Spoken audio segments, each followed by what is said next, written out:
forbidden. Wolf's Esquire essay vividly describes how, in the early years of experiments in Silicon Valley, Intel created and maintained sweatshops inside California. The work bays where the transistors were produced looked like slightly sunnier versions of the garment sweatshops of San Francisco's Chinatown.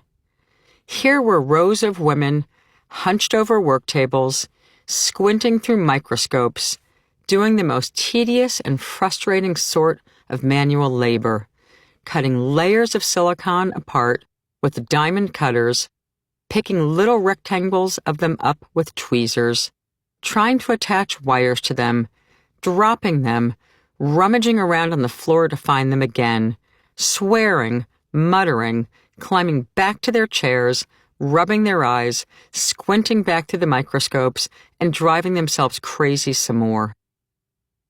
Those sweatshop conditions haven't disappeared. They still exist, but now Intel and company have strategically moved them to China and other faraway countries where sweatshops thrive, thanks to decisions made by billionaires in the United States colluding with repressive regimes. Certainly, big tech wasn't the only sector of the economy to take advantage of the cheap labor and zero environmental accountability regimes being created in China, Myanmar, Bangladesh, and under the ruthlessly repressive regimes in El Salvador and Honduras, the countries that today produce so many refugees fleeing the violence that comes with the extreme inequality U.S. companies created. That's globalization. But what about for the jobs that can't be shipped out of the country? We've developed a whole host of new mechanisms that enable corporations to cheat workers and communities of wages and wealth, including subcontracting, fissuring, the platform economy, the gig economy, and artificial intelligence, AI. No matter what you call it or how you spell it, all these words amount to union avoidance. Every idea or system they represent aims to keep profits soaring high for a few by depressing wages and benefits for the many. Each new schema has worked as a distraction from the ones that came before it. Each has allowed the greedy employer class to avoid even payroll and related taxes, thereby doing serious damage to Social Security and Medicare and Medicaid, whose income streams are built into traditional payroll systems. Then, without missing a beat, their Wall Street investors produce reports saying the Social Security fund is in trouble. Just like austerity, it's a deliberately constructed trouble from CEOs who won't face a retirement crisis and are on the winning end of the profits and the flexibility. These various union-busting, American dream-crushing, tactical charades were created largely by and for the tech sector, but they've spilled into most domestic industries that can't easily shift jobs abroad, including transport and logistics. Think about all the get-it-fast guarantees the various tech sector companies rely on, but also sectors such as healthcare, education, and building and construction. Subcontracting and fissuring. Of the new, innovative approaches to enriching the few, subcontracting is one of the most significant union-busting tactics today.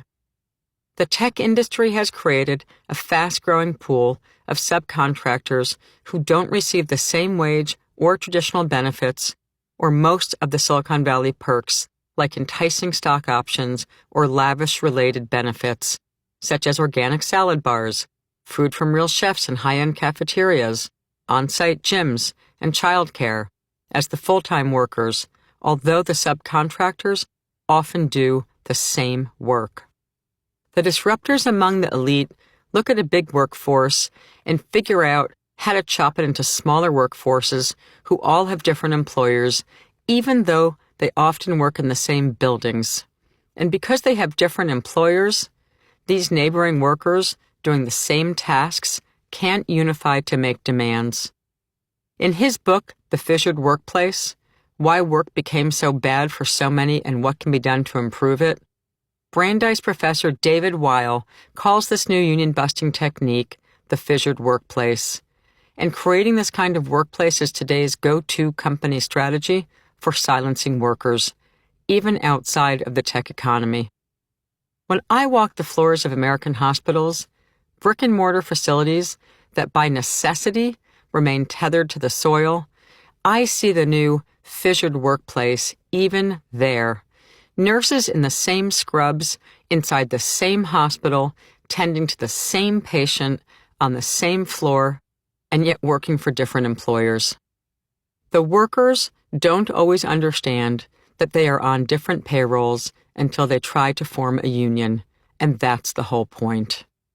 Instead of 1,000 nurses in a hospital teaming up to form one union, those 1,000 nurses now work for dozens of separate employers. We can think of this as the latest form of gerrymandering in union elections. Weil's book was published in February of 2014, and a few months later he was appointed by President Obama as head of the U.S. Wage and Hour Administration in the Department of Labor. In the minds of policy wonks, Weil was on the case. The nation had a rational, logical president who, for a change, knew something was wrong with workplace norms. But David Weil, like his boss, had a problem. Congress was blocking every fix the fissured workplace policy that he devised. He followed Obama's intelligent lead. He wrote regulations to be implemented as mechanisms that didn't require congressional approval. He assumed that these internal departmental regulations would soon be real laws. Like his colleagues, he probably believed Hillary Clinton would be elected in 2016 and a better Congress along with her, and they'd be able to convert barely enforced departmental rules into solid legislation. And they thought, hell, they'd have not just 4 years under Hillary Clinton, but 8, right? They'd have a slew of Supreme Court appointments coming, so they'd get the judicial backing workers would need to end this pernicious form of modern union busting, right? Wrong. Instead, Donald Trump became president. And unlike Democrats, who can be obsessed with process and spend too much time making sure they don't offend corporate backers as work rules are made fairer, the Trump cabinet waltzed into office and immediately hacked away at every bit of progress made by the Department of Labor in the last couple of years of Obama's tenure. They weren't just undoing Obama's regulations. They launched a blitzkrieg against every regulation that protected ordinary Americans. The Trump administration aimed to undo every regulation left from the New Deal and any rule or law that protected the environment or women or civil rights. Although the media has framed the Trump era as chaos, it's anything but. Its orchestrated cacophony has drowned out the sinister buzzsaw hum of the destruction of the government and, along with it, workers' rights. Platform and gig. Another invention to avoid paying workers through the traditional payroll system is the so-called gig or platform economy. Think Uber, Lyft, and Mechanical Turk. It's particularly challenging to discuss the platform economy because in addition to the fact that the mechanism itself is a union-busting technique, two things are simultaneously true. It presents a number of difficult problems to the workers who rely on a computer platform and not a traditional-looking human resources office. And yet, despite the rhetoric, the sector is not nearly as big as the media, pundits, and politicians were making it out to be. Several recent studies, including a study by J.P. Morgan Chase and a major breakthrough report, were published in June 2018 by the Bureau of Labor Statistics. A BLS follow-up in September 2018 went deeper into the specifics of gig work and emphatically showed that there's much more hype than reality in the claims that the world of work has radically changed.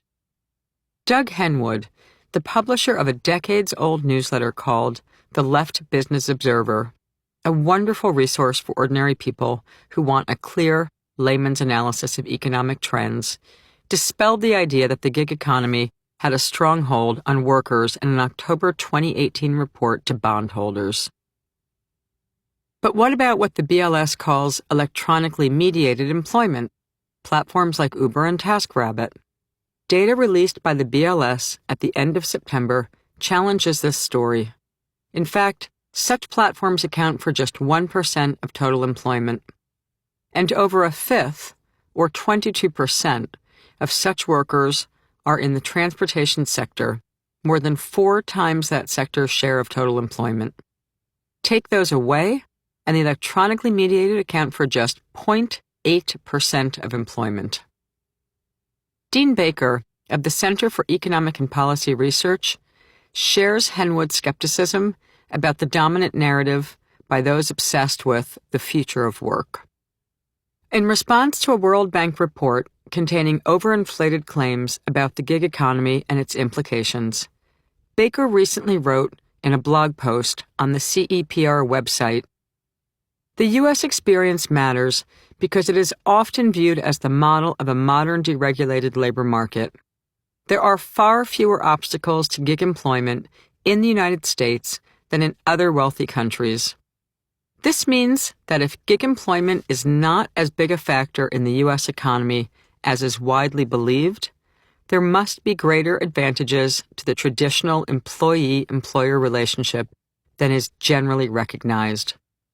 Turns out that there are many non-union workers in regular jobs, not just in gigs sponsored by companies like Uber or TaskRabbit, that need good benefits, reliable hours, and decent overtime."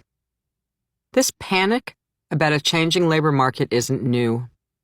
Precariousness has always been a central feature of capitalism. Without strong unions, capitalism fails the majority of the workforce, as it is doing today. Pay is decreasing for rideshare drivers because there are so many drivers working on the apps, and because the platforms have increased fees they charge drivers to operate on their apps. Every month, 1 out of 6 workers are new to whatever platform they're working on, and more than half will quit altogether before the end of 1 year.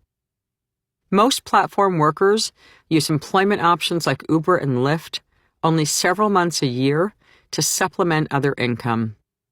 This, of course, reflects the larger problem.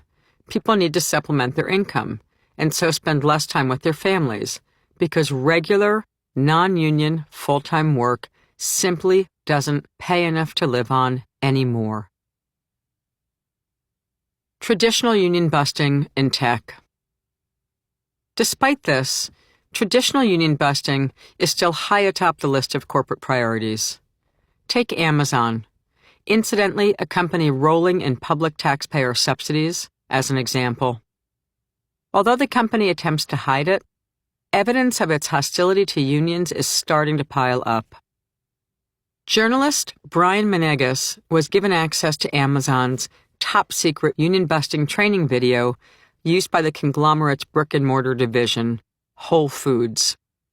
Its narrator states that the video is specifically designed to give you the tools that you need for success when it comes to labor organizing, Menegas writes. The video is set in a warehouse and distribution center, something the company can't offshore. The video instructs managers to tell workers, "We do not believe unions are in the best interest of our customers, our shareholders, or most importantly, our associates. Our business model is built on speed, innovation, and customer obsession, things that are generally not associated with a union. When we lose sight of those critical focus areas, we jeopardize everyone's job security, yours, mine, and the associates." Taylor Hesselgrave and her co-workers at Winmore, out to make things better at work but not to form a union, were engaging in several of the key tactics that Whole Foods managers are coached to identify as union behavior, including associates raising concerns on behalf of their co-workers, and workers who normally aren't connected to each other suddenly hanging out together, showing an unusual interest in policies, benefits, employee lists, or other company information. Talk about surveillance. Imagine how good Alexa must be at listening in at Amazon workspaces. Tesla's Elon Musk has also taken unions to task, notably after Tesla workers tried to organize the company's flagship plant in Fremont, California. Workers at Tesla have complained about the company's racism and abusive management culture. When Musk promised to produce the Tesla Model 3 cars back in 2018, in a seemingly record-short period of time, and thus was way behind schedule, now known to be habitual for him, he considered only the needs of the shareholders when he shortened the timeline, not those of the workers who would produce the cars. Although the stories that glorify the hard-working Musk for sleeping under his desk for days on end might seem charming, the forced line speed-ups imposed on his rank-and-file workers have taken a serious toll, namely, a steep increase in workplace injuries. Unlike Musk, these employees don't work around the clock for a few days, missing their kid's soccer match or failing to help them with their homework, then return to a privileged lifestyle. This is their life. As at Winmore, management abuses at Tesla have been so egregious that the NLRB has issued a complaint against the company. Like every 20th century tech company before them, Tesla has lawyered up to fight the charges and is demanding a trial. Based on years of my experience with the NLRB process, and from what I glean from reading what Tesla's workers' testimony has come out so far, the company will be found in violation. But that won't change much. Like most CEOs today, Musk, or his replacement, will likely make the same immoral decision to relocate Tesla production to some place where workers can't make reasonable demands to have a safe workplace and fair, just compensation. That, or he will join the ranks of executives who think human workers are a pain in the ass and instead invest an obscene amount of resources in robots. Automation and robots.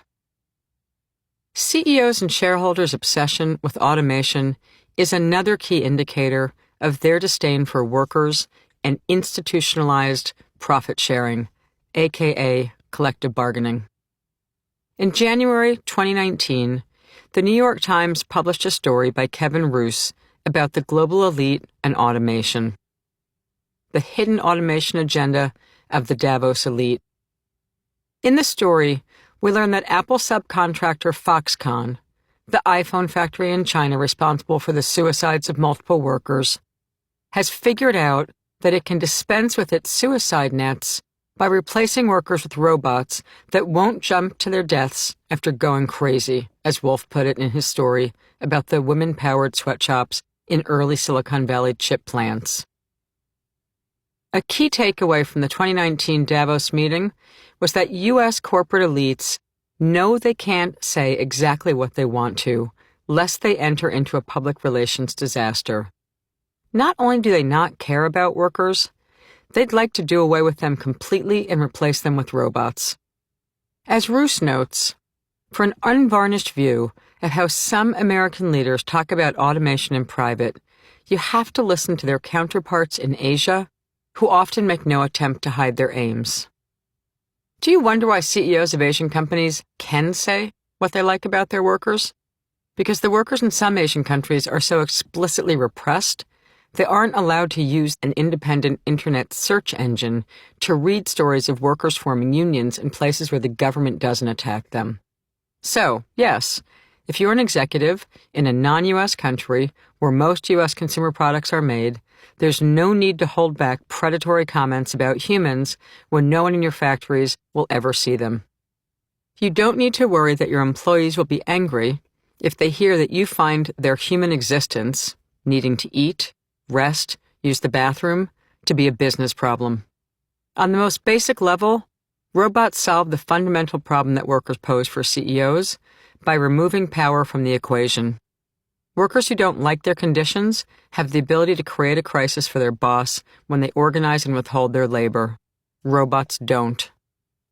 Like the platform economy, robots are a problem.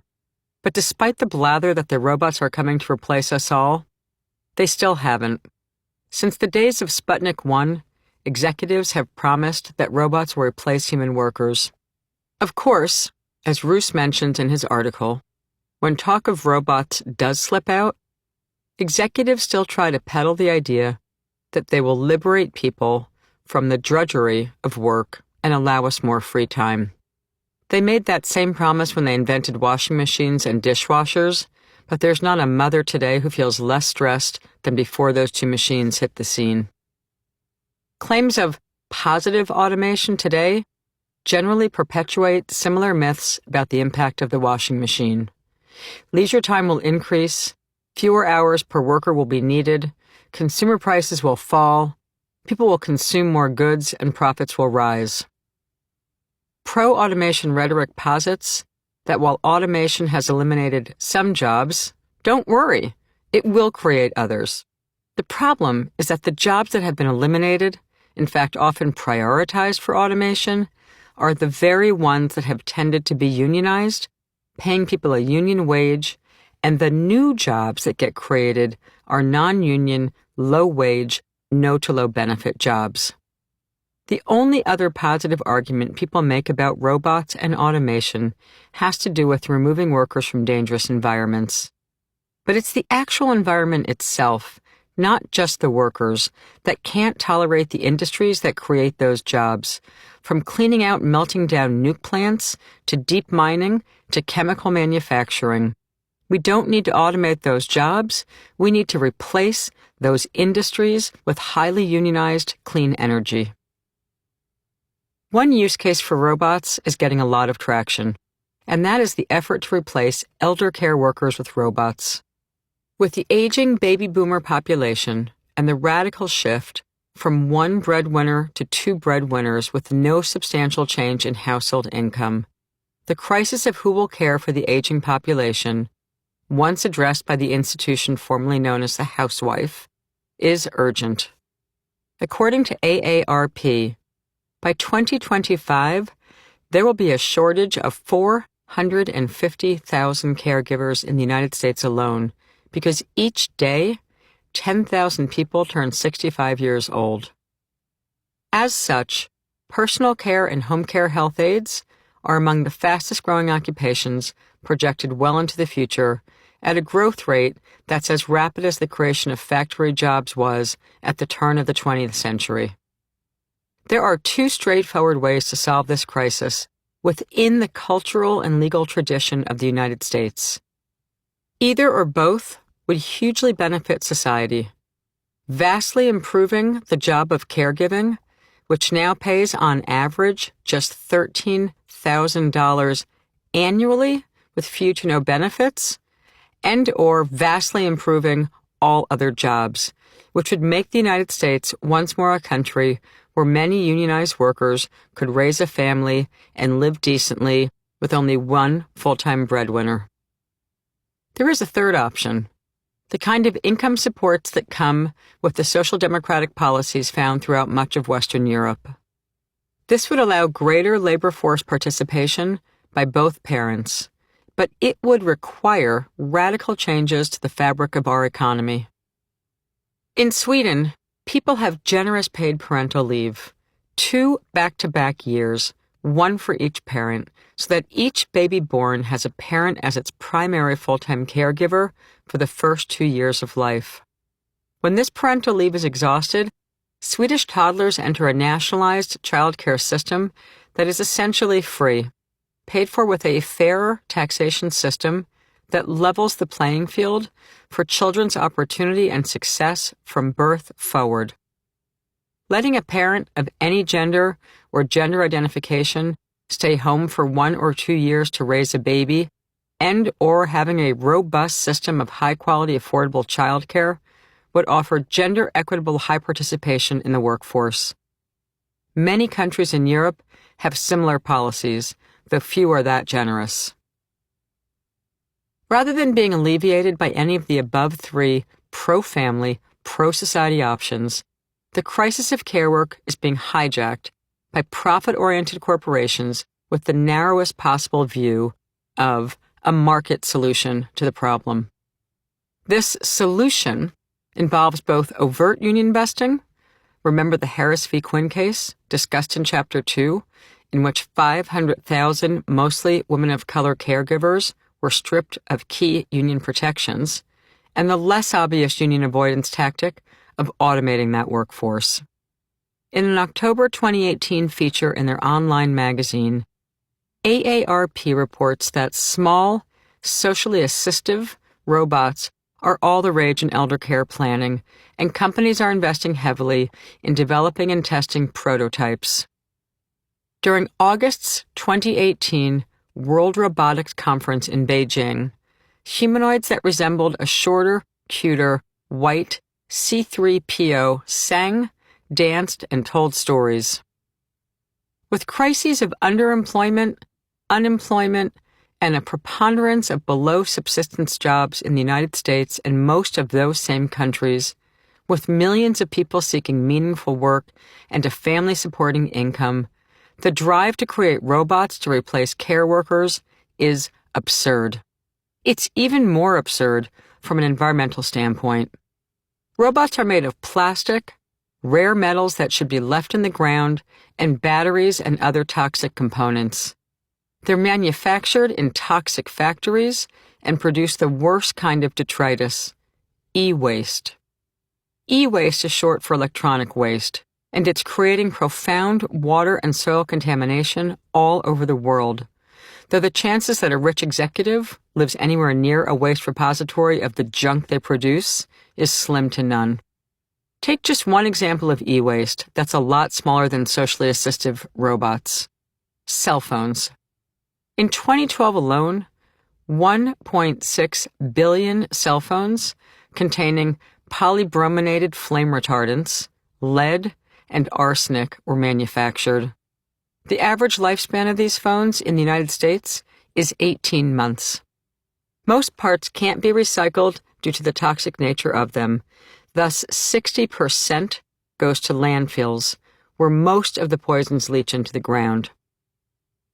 If you're wondering whether a certain practice should be disrupted, a good rule of thumb is to ask yourself, do you want or are you willing to work in or live next to either the factory producing the product or the landfill housing the waste? If you answer no, then seek your answers elsewhere.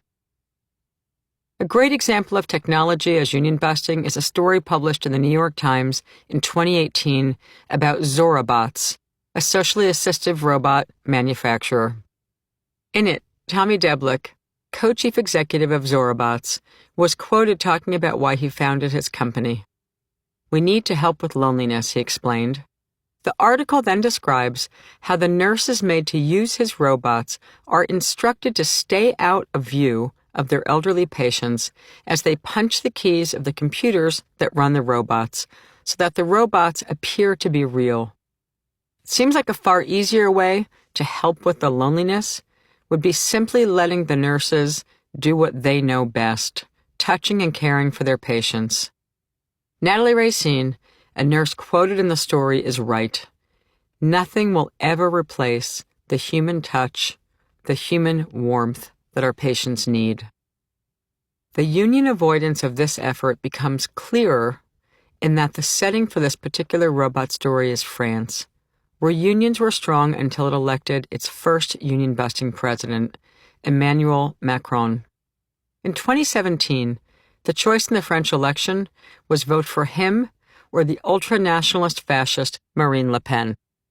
Macron, who is often aptly compared to Bill Clinton and Tony Blair politically, spent his first few months in office gutting long-standing French labor laws, belittling France's working class, and weakening unions. For nearly 2 years, Macron has attacked workers' rights, and this assault lies at the heart of France's new need for the robots. As the Times story states, the challenge is particularly acute in France, where hospitals have been facing a national crisis, with healthcare professionals striking and protesting budget cuts and staff shortages. A rise in suicides of nurses and doctors has made national headlines. But in the same breath, the New York Times falls prey to the faulty thinking I've outlined above. The figures point to an emerging gap, the author writes. There simply won't be enough people for the required healthcare jobs. Proponents argue new technology must be created to help fill the void. Those 3 sentences in the paper of record are a good example of how false narratives and false choices are propagated. There is no reason to manufacture robots to care for the elderly when the clear, preferred, non-toxic, better for the planet and the patient, higher quality alternative is staring society in the face. Human workers, millions of whom are in dire need of decent and purposeful jobs. This is technology as union avoidance, made all the clearer by the article itself, which describes the need for robots as a way to circumvent pesky, over-empowered, unionized French nurses and doctors striking for decent solutions for the elderly and their needs. Caring for the elderly is not best done by a robot. It's obvious that robots don't have the same capacity for empathy, touch, and understanding as humans. So why are decision-makers rushing to automate a solution despite the fact that countless independent healthcare workers' organizations have consistently argued that robots are incapable of adequately replacing human caregivers? The answer can't be separated from the opening thesis in the introduction of this book. Decision-makers are disproportionately big corporations and the super-rich who own them. Having enough people to fill healthcare positions is a result of policy that can be changed, not a product of unchanging nature. Now that corporations have innovated the newest versions of very old precarity, workers are turning to strikes, collective action, and unions as the solution. Ironically, the activist, anti-worker right-wing Supreme Court left them no other alternative at the end of the 2018 court session in a little-understood decision, Epic Systems. Epic Systems reinforces unions as the solution. Non-union workers have long relied on lawsuits, both individual and class action, as mechanisms to challenge unfair practices in employment.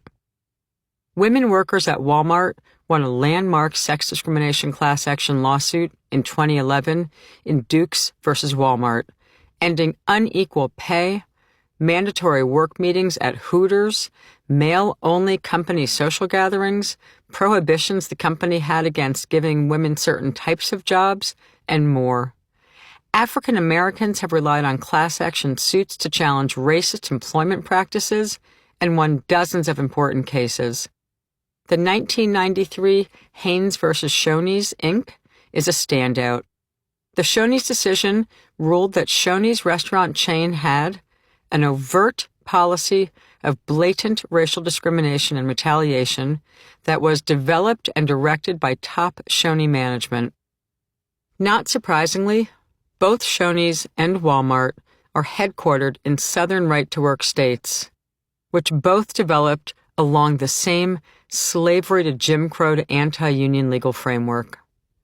The outcomes of these big, high-impact cases, along with dozens, if not hundreds, of wage theft cases, a popular tactic in the past 10 years developed by immigrant worker centers, as well as individual cases, have now been made moot in the face of the U.S. legal system, leaving workers no alternative to tackle huge issues but to form a union. The Epic Systems case is a little complicated, but it's central to understanding how the American legal system, through corporate-backed lawsuits, has weakened workplace protections. The May 21, 2018 Epic Systems case was a consolidation of 3 cases: Epic Systems Corporation versus Jacob Lewis, Ernst & Young LLP versus Stephen Morris, and National Labor Relations Board versus Murphy Oil. Each involved employees alleging they were shorted income and wages under various provisions of the Fair Labor Standards Act, which is the law that governs workplace conditions like overtime rules and meal and other breaks. The court ruled that the Federal Arbitration Act, the law governing arbitrations, superseded the Fair Labor Standards Act.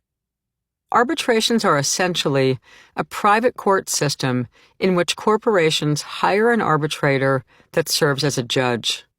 It might be obvious that a judicial system where one party hires the judge is a rigged system. The numbers bear this out. According to the Economic Policy Institute, when workers are subjected to forced arbitration versus state court, they win only 38% of the time. And when they do, they get a fraction of the financial settlements that actual courts award. To make a complicated case simple, the court ruled that workers can be forced as a condition of employment to sign mandatory, binding arbitration agreements that preclude them from taking their employer to court. But the decision was even worse, as it essentially backs anything the employers want to put into their individual employment contracts, including stipulations that workers can't discuss issues of concern to them at work or share attorneys in an arbitration claim. It states that each worker can be forced to individually hire an attorney even for an arbitration case, be required to pay a filing fee to take the employer to arbitration, and pay for the arbitration if he or she loses the claim decision. The ruling was so comprehensive, it left non-union workers' rights in rubble. Think about the non-solution women's advocacy groups have been demanding for years: pay transparency. Nope, not anymore, not unless the workers have a union. With a union contract, workers can negotiate to eliminate all these restrictions. That's the point of a collective agreement. It replaces individual hire agreements, or at least defines the terms of hire agreements. Ironically, the only way to get out from under this sham case is to form a union and negotiate a contract with your coworkers. That this decision came down just as the Me Too movement was revealing pervasive sexual harassment by male bosses adds a special sting. At the moment women are realizing they can stand up and fight back against sexual harassment, most can't because their employer, like Google, forces the employees to sign these very kinds of forced arbitration agreements. The Epic decision also eviscerated the core strategy funded by well-intentioned philanthropists and backers of what are referred to as alt-labor, groups such as immigrant worker centers and advocacy groups. Many of these nonprofits developed class-action wage theft claims, for example, as a staple strategy for low-wage workers to combat wage theft. Women's groups had been using class-action suits to win equal pay and stop sexual harassment. Now, forget it. People of color suing their bosses over racial discrimination? Nope. By making mandatory, or using the right wing's preferred word, compulsory arbitration agreements legal, including those that ban class action suits, the High Court gutted a long relied upon option for abused workers. When 20,000 Google employees staged a 1-hour walkout on November 1st, 2018, a collective action, they were demanding the removal of language in their individually negotiated hire agreements, forbidding them from suing their employer for sexual harassment. They won, or so they thought. Turns out Google decided they would only permit the full-time employees to have this right, not the huge contractor workforce. So then the same Google employees pushed to end mandatory arbitration clauses altogether, seeking to reinstate workers' rights to sue over any kind of egregious corporate behavior, not merely sexual harassment, and for all people Google employs, contractor or direct employee. But news reports in April 2019 allege that some of the key women leaders are facing retaliatory actions by Google, and it's starting to resemble Hesselgrave's situation at Winmore. The surest way, if not the only way, for Google employees to take control of their hire agreements and avoid retaliation is to form a union, come up with democratic demands, and win a good collective bargaining agreement. In 1932, the most prestigious organization of the economic elite, the American Economic Association, declared unions all but dead. The argument then sounded much like today's, delivered with an air of certainty and inevitability. The president of the AEA, George Barnett, said in his annual address to the body, "American trade unionism is slowly being limited in influence by changes which destroy the basis on which it was erected. I see no reason to believe that American trade unionism will become in the next decade a more potent social influence." And just after that stellar prediction, a workers' revolution broke out. Workers decided to mount a crisis for corporations by building a national strike movement across the country on the heels of FDR's election. Creating sustained, serious levels of unrest by shuttering workplaces in key economic sectors and key labor markets, they built enough power to force the passage of the National Labor Relations Act. Unions matter more than any other option available today because income inequality, just as in 1932, reflects a much deeper power inequality. To solve the crisis caused by 90% of Americans sharing only 14% of the total wealth of the nation, and 60% of Americans living in debt with no savings, we have to force a redistribution at the top. That takes enormous power, the kind of power that comes when workers act collectively, walk out of their workplaces en masse, and demand that the people for whom they are making a profit share it. Untenable conditions in the era before Roosevelt and the Congress of Industrial Organizations were transformed by workers acting collectively in their workplaces, joined by the broader society in an all-out fight to build unions that could change workers' lives and communities. The backbone of their strategy was the supermajority, all-out strike. It worked. And there's no time like now to realize there's simply no substitute for unions or supermajority strikes. Being nice and polite, playing by the rules, occasionally voting in elections just doesn't cut it with the billionaire class. The only way to make the richest man in the world, Jeff Bezos, give a meaningful percentage of his profits to the people who made him a multi-billionaire is for the workers, all of them, to walk off the job until he does. That's what good democratic unions do, and why they matter as much in 2020 as they did in 1932. Chapter 5. How do workers get a union? All questions need two answers. 1, what do we want to do? And 2, how do we do it? Bernie Minter, District 1199, National Hospital Workers Union, circa 1965. Most workers who are unionized today have no idea how their workplace became unionized. They showed up, got hired, and found a union card or a horrifically outdated union membership form in triplicate, still layered with carbon paper, buried in their folder of paperwork at new employee orientation. The carbon paper alone tells most younger workers that union means last century. As discussed in Chapter 2, there were two periods in the past 100 years when U.S. workers formed unions in large numbers. The first involved a surge in private sector unionization just after the passage of the National Labor Relations Act back in 1935, which made collective bargaining legal in the private sector.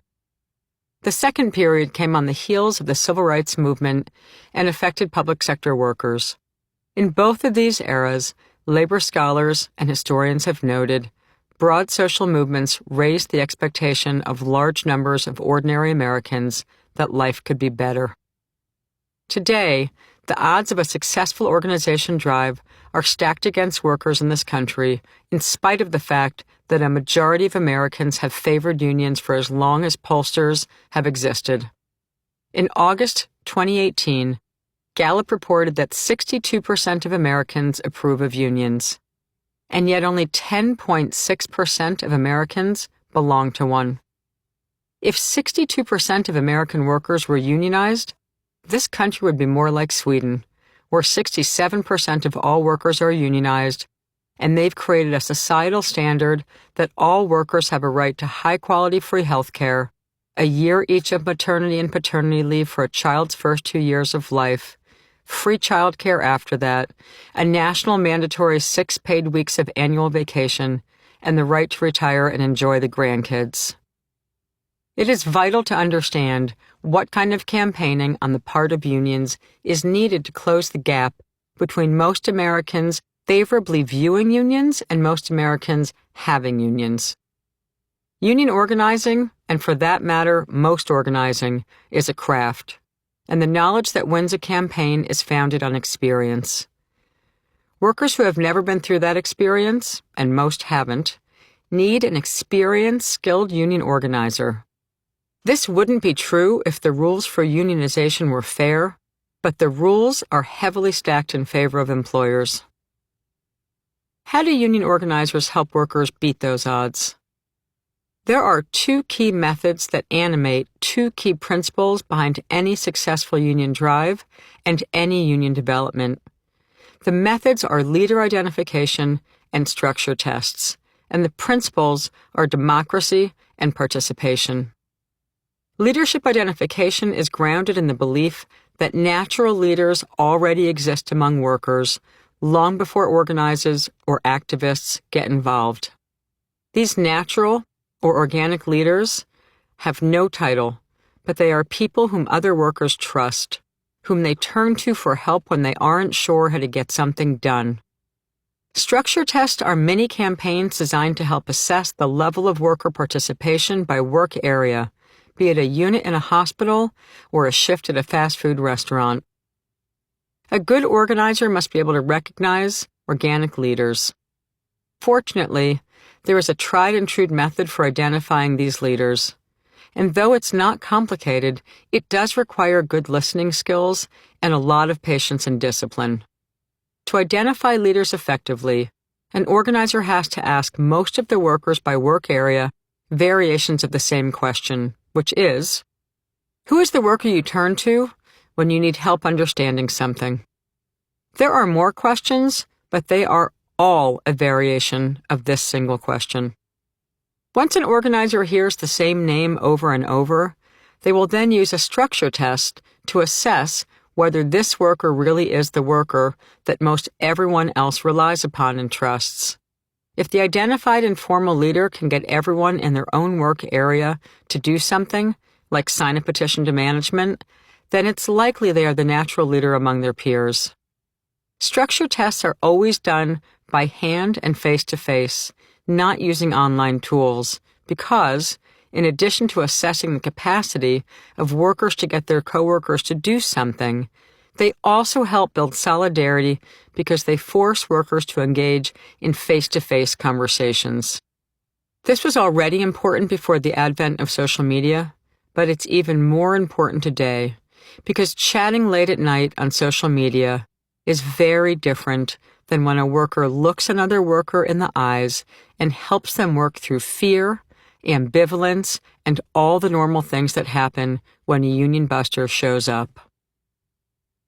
Identifying worker leaders is one method of ensuring high participation in a collective effort, which is one of the key principles in helping workers win. High participation is defined by successful union organizers as a supermajority of 80% or more of any given constituency engaging with one another in a collective effort. For a strike, no less than 90%. The other key principle is a commitment to democracy, which means breaking down the barriers, including directly confronting racism and sexism, that divide workers and weaken them in the fight for their common good. Given this, there are 2 ways the battle to unionize is fought today, in either what is called a hot shop or as part of a strategic, industrial, or geographic campaign. The difference is significant. The Win More workers were a hot shop, The employer did something horribly wrong, which enraged a majority of workers pretty much overnight, and they rushed into a drive to organize. Most hotshot efforts in our current climate end up similar to Winmore's. They fail, despite the agitation, heat for a union. Though unionization efforts in hot shops fail for various reasons, there are usually a few commonalities. The most typical reason is that because workers move so quickly, employers simply didn't have the time to hire union busters to thwart the workers in the process. In this case, these union-busting professionals enter at the post-election, pre-first contract phase and undo worker unity while it is still new and vulnerable. According to a 2013 Congressional Research Service report, on average, a little more than half of all workers who vote to unionize wind up getting a first contract. Another reason is that the employer who sparks a hot shop unionization effort generally manages business poorly, including its finances. When the newly unionized employees begin negotiating a first contract, they find out the employer really doesn't have the money to pay fair wages, hire additional staff, buy new safety equipment, or do much else they are demanding. At this point, most of the good workers quit and go someplace else, leaving the skeleton of the original group, and the union itself eventually dissolves. Finally and unfortunately, employers aren't the only ones who are inept. Unions that are clueless about building worker unity in a tough campaign are a dime a dozen. Because workers in a hot shop situation are scrambling, they don't have much time to carefully research which union they should reach out to for assistance. While this is understandable, it can lead to disaster. Building unity quickly when a boss does something bad is very different from sustaining a supermajority of workers who are united and also equipped to remain so when the union busters show up. As I mentioned earlier, if workers want to stand a decent chance against these ruthless professionals, they need to use leader identification and structure tests in order to build a lasting supermajority of workers. Sadly, most unions couldn't tell you what these concepts mean. It's more likely that union organizers will apply these tactics in the second type of unionization fight, strategic sectoral or geographic organizing. This involves organizing workers in a region or industry that workers, through their union or set of unions, decide to target for strategic reasons. Strategic organizing campaigns, unlike hotshot battles, tend to be fought by experienced organizers drawing on workers already in the same union but in a different unionized facility who have experience winning hard-to-win NLRB elections or big strikes, like the 3 unions described in Chapter 1 and the teachers' union in Los Angeles in the next chapter. The non-union workers in these kinds of targeted industries or specific locations are likely to be dealing with a union that is actively trying to improve collective bargaining standards in their sector or region. More workers in a collective bargaining relationship to the employer and in relationship to the sector means more power for those workers, and this generally suggests that the union not only has a vision for workers' futures, but also the resources and staff competencies to back that vision. A strategic campaign usually begins with strategic research. Which industries can't be offshored to China or Mexico? Within these industries, which employers are expanding and flush with cash so that if the workers win, they can pull up to negotiations knowing there's money to make real improvements? Which industries and employers have groups of workers who are skilled enough that their employers can't easily replace them? Do the workers have some kind of other important campaign asset, for example, high public prestige, like firefighters? Both of the multi-year strategic campaigns I was hired to direct early in my union organizing years had 2 equally important motivations. First, the state or region was key for emerging geopolitical reasons. The industries involved were in a red state or a red region, and the national unions I worked for had a long-term goal to shift the politics of the area to pro-worker and pro-union. That is to say, blue. Second, the industries and employers involved were making a killing financially and were not unionized at all. In each case, in southern Connecticut in the late 1990s and in Nevada in the mid-2000s, we achieved both goals. We unionized thousands of workers and shifted the regional politics from Republican to Democrat. The former victory is the truly hard one to achieve. The latter happens quite naturally after successful unionization or a great contract win. Why? As discussed earlier, good unionization or contract campaigns, and certainly strikes, help clarify whose side the employer class is on. It becomes easy to see this when your employer, like Winmore or Google, is forced out from behind the curtains into showing their overtly anti-human worker side. A union that consistently wins campaigns through strategic organizing is the kind of union that is more likely to build momentum in those sectors and so is more likely to attract non-unionized workers. The best way for non-unionized workers to find out if a given union could help their workplace is to speak directly with other workers already in the union. Workers in a region that has union shops can go on the internet to research unions that represent workers in their industry and can contact those workers. Workers based in a region that has no unions can call a national union and request that a staff member help organize their workplace. These workers need to be smart about what they're asking these union representatives. They should ask that representative to provide them with a list of rank-and-file workers in the union from other states, including their phone numbers, so they can contact those members. Then they can discuss these members' experiences with the union before moving forward. In either case, workers should ask union members meaningful questions about participation. Do the workers like their union? Are the most important decisions in the union made by workers themselves? Are the workers directly informed about, or even better, directly involved in contract negotiations? Or do they only vote to ratify an agreement in which they've had no say? Are workers directly involved in making decisions on arbitrations and political endorsements? Workers who are considering joining a union should want to know if the organization values and facilitates their participation. The workers at Hahnemann University Hospital in Philadelphia, where the night shift in the emergency department was experiencing one crisis after another, did precisely this. They called another hospital that had a union to discuss the union. In September of 2015, at 4:30 in the morning, a nurse named Michael Wynn cold called nearby unionized Temple University Hospital to ask about the hospital's working conditions and its union. He and his coworkers in Hahnemann's ER had just experienced a deeply frustrating patient care crisis caused by systemic short-staffing. Wynn didn't know the nurses he was calling. When he reached the switchboard, he simply asked to speak with the nurse in charge in the emergency department. When he got through, he introduced himself and explained he was a nurse over at Hahnemann Hospital and said he and his co-workers were having an incredibly bad night shift.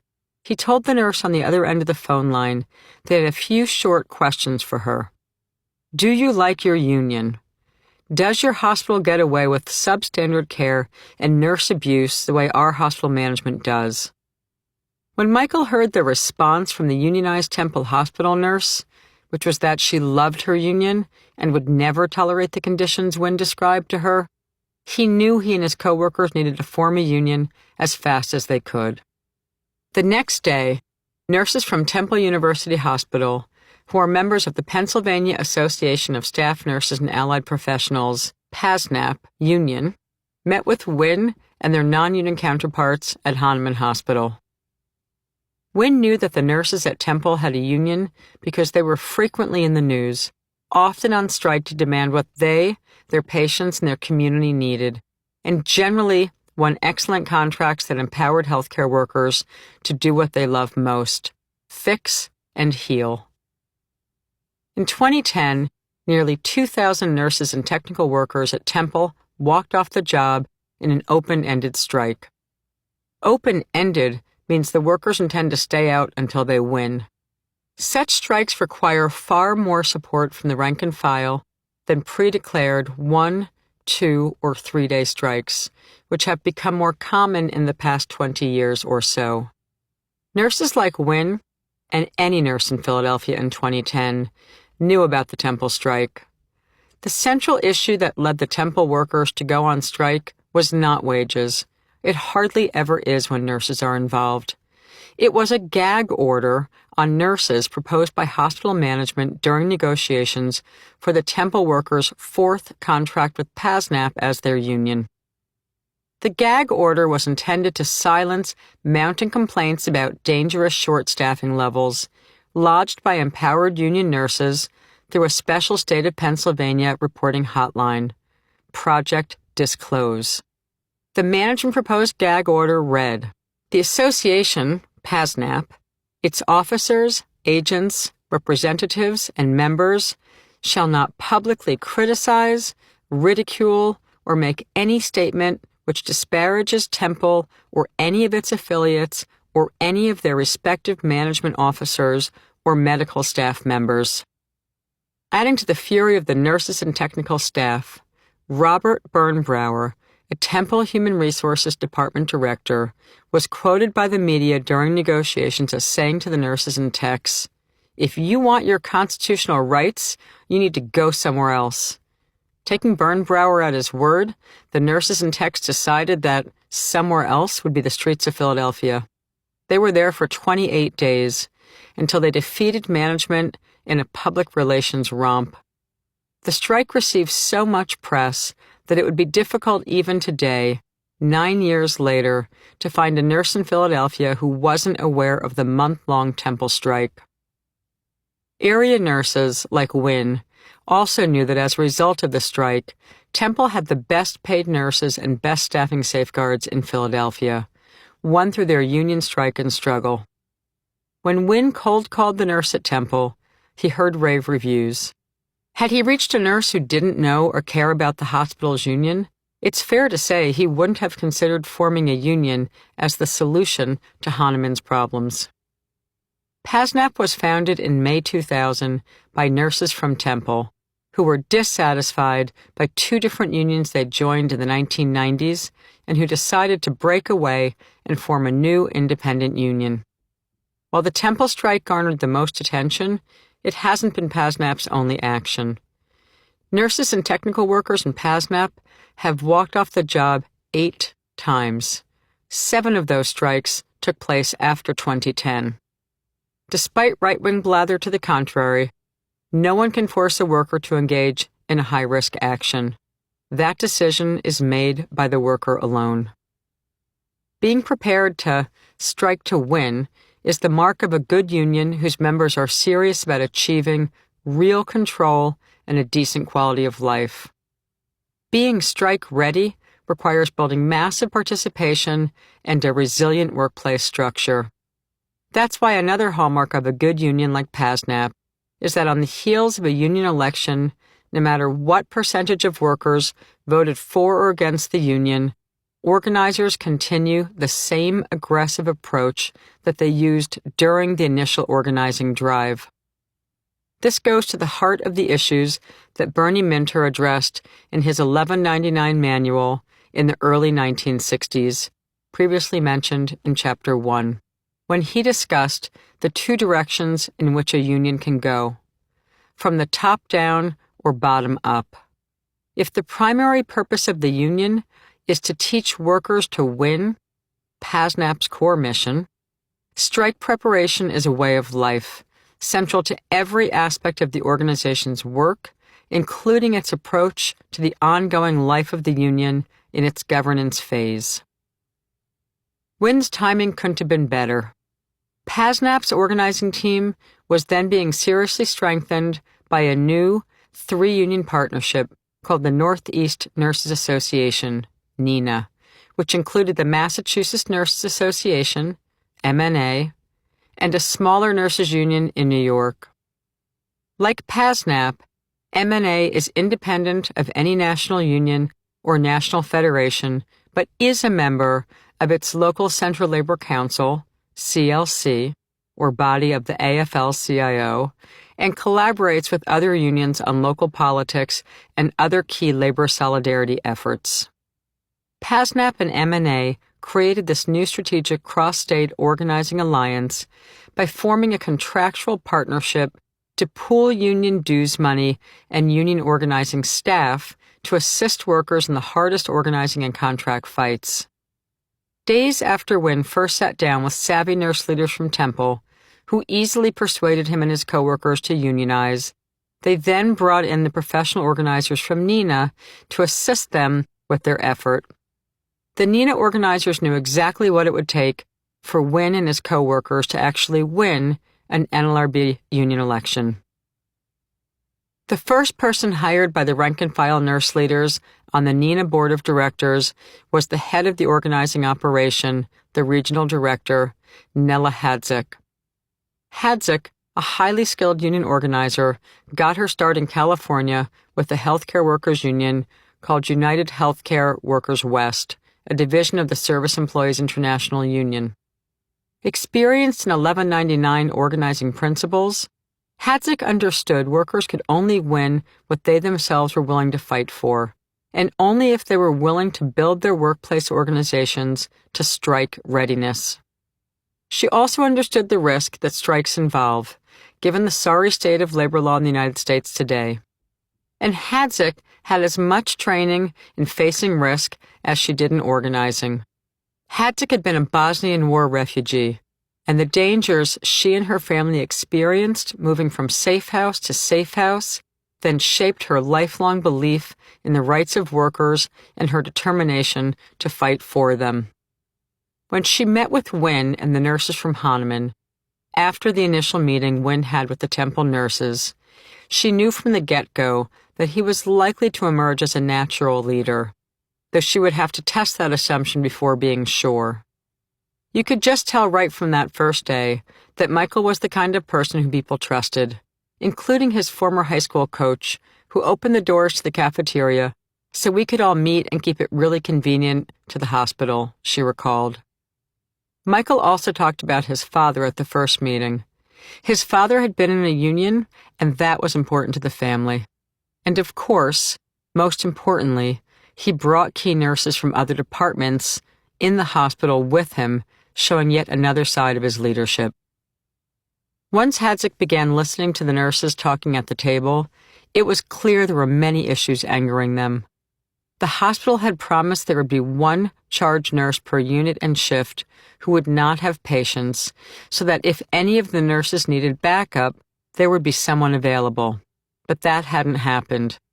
Another problem was nurses from one unit getting pulled to another unit, one that had patients that specialized nurses from other units weren't familiar with. On top of that, the ratio of patients to nurses in the ICUs was highly imbalanced. It was 3 patients for 1 nurse, which is dangerously high for intensive care. At most, depending on the patients, there should be 2 patients for every 1 nurse. Hadzik explained that the first step would be for workers who attended the first meetings to talk with everyone they knew and trusted in a confidential conversation at the hospital to ask each one to come to a face-to-face meeting.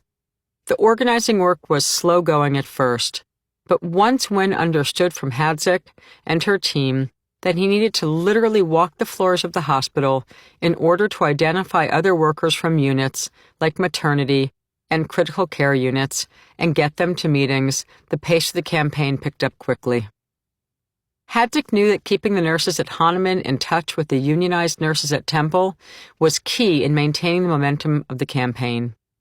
For much of October, up until the week of Thanksgiving 2015, the organizers coordinated weekly meetings between the Temple nurses, talking with Hahnemann nurses after or before their work shift.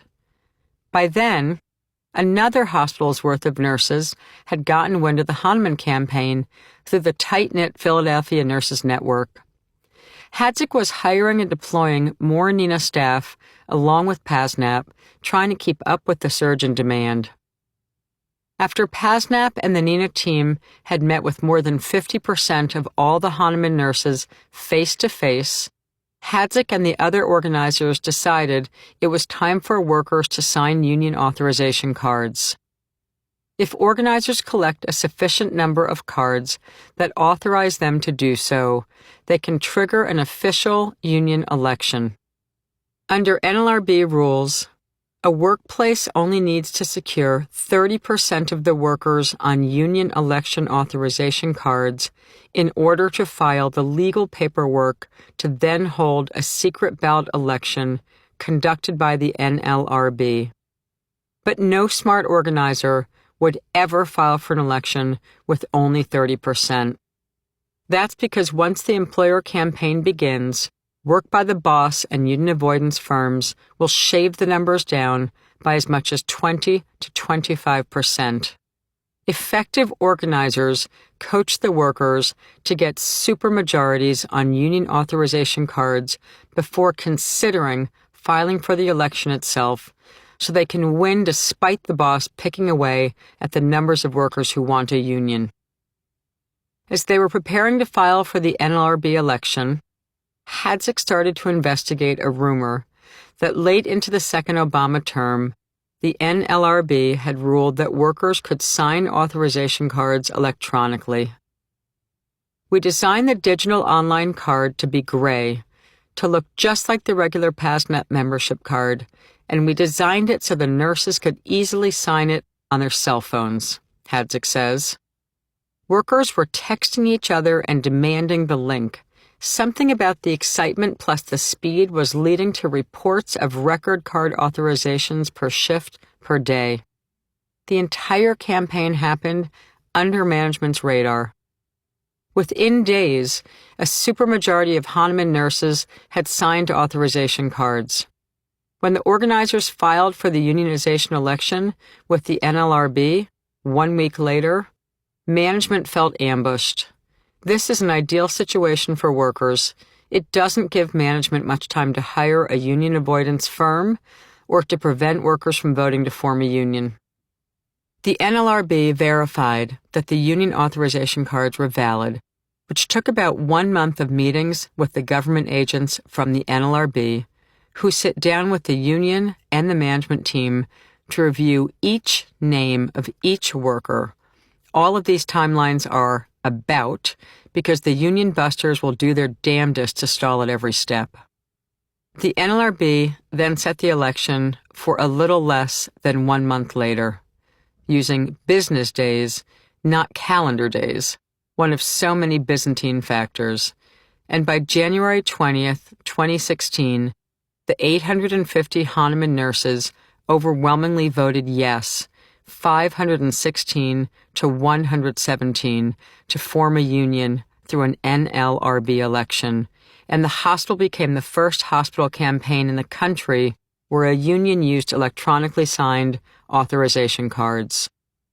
The momentum had spread fast on the nurse grapevine. Nurses at Delco, the hospital discussed in Chapter 1, had about half as many workers as Hahnemann, and they voted 164 to 130 to unionize. Then 2 weeks after the pro-union vote at Hahnemann Hospital, on February 8th, just off Broad Street, the same street as Temple, 470 nurses at St. Christopher's Hospital voted 311 to 49 to unionize. Over the next 2 weeks in February, 2 more units of outpatient and technical workers at St. Christopher's and Delco voted to join the nurses in their hospitals. All this organizing was successful because PASNAP has so many nurses that love their union, so they had plenty of members who would volunteer to go out in teams with full-time organizers to speak with non-union nurses about the benefits of the union. By the time of yet another election, nearly the entire PASNAP and Nina hospital organizing teams were overwhelmed by calls from healthcare workers about forming a union, too. PASNAP had more than doubled in size in a matter of months. With the record pace of the unionization among different units across 3 medium to big city hospitals, PASNAP would need to work hard and work smart in order to solidify the internal structures and worksite organizations so all workers could fight to win strong first contracts. While the swirling nurse and hospital workers movement was unfolding up and down Broad Street, the nurses from an even bigger hospital, Einstein Medical Center, decided they wanted to unionize too. Seeing the writing on the wall from other hospitals' nurses, however, Einstein Management hired one of the top union-busting firms in the United States, IRI Inc. Einstein nurses reported seeing dozens of union busters in the hospital in the weeks leading up to their election. In fact, workers had first spotted IRI consultants inside the hospital in late March 2015, when the union had leafleted outside the hospital about unionization. Nothing much had happened at that point in time, but it meant that union-busting consultants had been working for a year by the time the workers had called an election. Despite the union busters' tactics, including a snazzy anti-union website, captive audience meetings, and one-on-ones to intimidate every nurse at Einstein, the success of the nurses at nearby hospitals helped sustain their momentum. On April 8, 2016, the nurses at Einstein, the biggest hospital in the citywide nurses movement that year, voted to unionize. But the margin was much closer. There were 926 nurses eligible to vote, 806 of whom cast ballots. 86% of all nurses cast a ballot. There were 463 yes votes, which was basically equal to the number of no votes combined with the 120 who hadn't voted. 343 no votes with 120 who didn't participate in the vote. Compared with the momentum at the other hospitals, Einstein had been a hard-fought election win. It was also the most strategically important in some ways because it was considered more prestigious than the others and was the largest of the then unionizing hospitals in Philadelphia. Then it happened. Within the NLRB-mandated period of 7 days from the date of the election, the number of days that employers or workers in an election have to file objections to a union election, an urgent fax arrived at PASNAP from a law firm. It was an official objection by management's lawyers to the union election at Einstein, seeking immediate injunctive legal relief. The objection stated that the hospital refused to recognize the union election as valid and alleged malfeasance on the part of the union. This was all without evidence. This is cookie-cutter union busting. If management loses at the first step, they will do everything they can to poison and choke and bludgeon the collective spirit, in the words of union buster Levitt. The nearly 1,000 nurses at Einstein and the PASNAP leadership understood that management intended to destroy the union by stalling and tying up the election results in court for half a decade. This is very common and often does lead to workers giving up on their original dream of forming a union. The vote to form the union at Einstein was 463 to 343.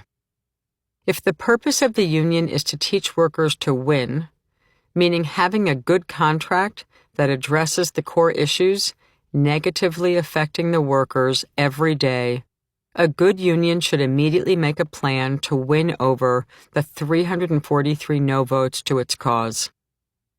To build to at least 90% visible and mobilizable unity, which is the percentage required to make a credible strike threat, there's no possible way to achieve those numbers without directly engaging the 120 who failed to vote and the 343 who voted no. With the overzealous legal charges filed by the biggest hospital at that point in the campaign, and with even more nurses calling from yet more area hospitals, PASNAP was overstretched and overwhelmed, even with the help of the Nina team. They needed even more reinforcements. They needed someone who had handled hard boss fights and could help lead the overall citywide negotiations campaign, not just deal with the immediate crisis at Einstein. That someone was me. In late April 2016, I was brought on by PASNAP as a full-time consultant to coordinate the citywide first contract campaign across hospitals and to win recognition of the union at Einstein. There were two things I understood from prior experience. First, we had to force the employer to drop its trumped-up, baseless legal charges. It simply would not work to allow the legal fight to run its course, even if the workers won the fight at every stage, because employers continue to appeal each ruling in the legal fight and can postpone the unionization for years. Second, the workers themselves would have to overcome the internal divisions and build the worksite organization strong enough to demonstrate supermajorities for the union if we were to have a credible campaign to convince the broader general public that the employer's actions were immoral and anti-democratic. The conundrum was that, in order to achieve a supermajority, we needed to convince a substantial number of workers that unions were a force for good. We needed to do this at the same time that the employer continued to tell its employees that they would never surrender to the union. Standard use of what union busters call futility. Because Einstein management had hired an A-level union avoidance firm, the full-time consultants brought in to devise and direct the management's anti-union campaign hadn't packed up shop when the election was over. The consultants remained and built their anti-union beachhead in several departments. The biggest was in the telemetry unit, Tele, where 66 nurses had all but shut out the union and voted no in the election. Although there were smaller pockets of scattered no votes throughout the hospital, the largest block of anti-union nurses resided in a unit that is literally walled off from other units. Tele nurses are the nurses who monitor each patient's oxygen level, heart rate, status of liquid medications, and so forth. The beeping machines in every room. From the view of winning a strong contract, 7% of the anti-union animus at Einstein resided in this single unit. Without the support of the Tele unit, the Einstein workers couldn't achieve a credible strike threat. Because the Einstein's tele-nurses, inveigled by IRI, had actually led the anti-union campaign, knowing how to approach Tele was particularly challenging. They had published an anti-union Facebook page and an official website that was openly hostile to unions. When pro-union worker leaders tried to talk with tele-nurses about the campaign, the tele-nurses would walk away and refuse to engage with their colleagues from other units. This led to most of the strong union supporters getting really frustrated, and this is all the goal of the union busters, to get workers to stop talking to each other. Whenever pro-union nurses discussed Tele, they would throw up their hands. There was no way to change Tele's mind. They had tried everything, they thought. But we, the organizing team, were insistent in coaching them. You, the workers, have to win over the no votes throughout your hospital to be able to seriously win anything substantial. My initial strategy was to step back and do a serious assessment of the leadership in Tele. Who were the most respected workers among all the workers in that department? Had we correctly assessed who the real informal or organic leaders were among their peers? What had been the effort to move the department previously? Even though NLRB union elections are conducted by secret ballot, good organizers and strong worker committees that practice a discipline called worksite charting can predict how each worker will vote. Worksite charting involves teaching the workers themselves to build unit-by-unit charts about the size of big flip chart paper with all the workers' names on the charts, and to then track each worker's response to each structure test. Using big wall charts, organizers and nurses discussed what the heck was happening in Tele over and over. We agreed that our assessment of Tele's most respected workers might have been off base because the union avoidance firm had instructed the workers not to talk to anyone about their unit or the union. We re-reviewed the anti-union effort in Tele, and the names of several key nurses bubbled up. Out of 66 workers in Tele, Liz Miller on the night shift was the only functioning contact the union had. She was the only nurse in her unit who we were sure had voted in favor of the union. And the night shift of any hospital is always significantly smaller than the day shift because management's incorrect assumption is that patients sleep at night and are not in need of nearly the same attention as they are during the day. Of course, anyone who has ever been hospitalized overnight knows that at night patients are either awake in pain or fear or are woken up for various tests, IV bag changes, administration of medications needed in short time intervals, lab tests, and so forth. So one person would talk to us, Miller, who had voted yes for the union. She was a seasoned nurse thinking about how to retire, working in a unit with many new and young nurses, many of whom were people of color. Miller is a classic case of someone who is a pro-union activist but not a natural leader. She is a songwriter and musician when she isn't working the night shift, selected as the Pennsylvania representative for the National Songwriters Association. She identifies as a feminist, as someone who experienced second-wave feminism in the 1970s and the changes that women, including registered nurses, had to fight for to secure basic decent treatment and respect. I like Miller a lot. She is funny and exuberant. She makes me want to hear her sing in a smoke-filled Nashville bar. She was interesting and easy to spend time with. But as the lead on a campaign where my job was to teach the workers to win, and specifically to overcome the significant crisis of the Tele department, there wasn't much Miller could do to help the cause. She loved her unit and felt very good about her coworkers, except for the vexing issue of how to get them to see what she saw. A union as a good choice for nurses. She was extremely frustrated by her inability to move the younger nurses or most of her coworkers.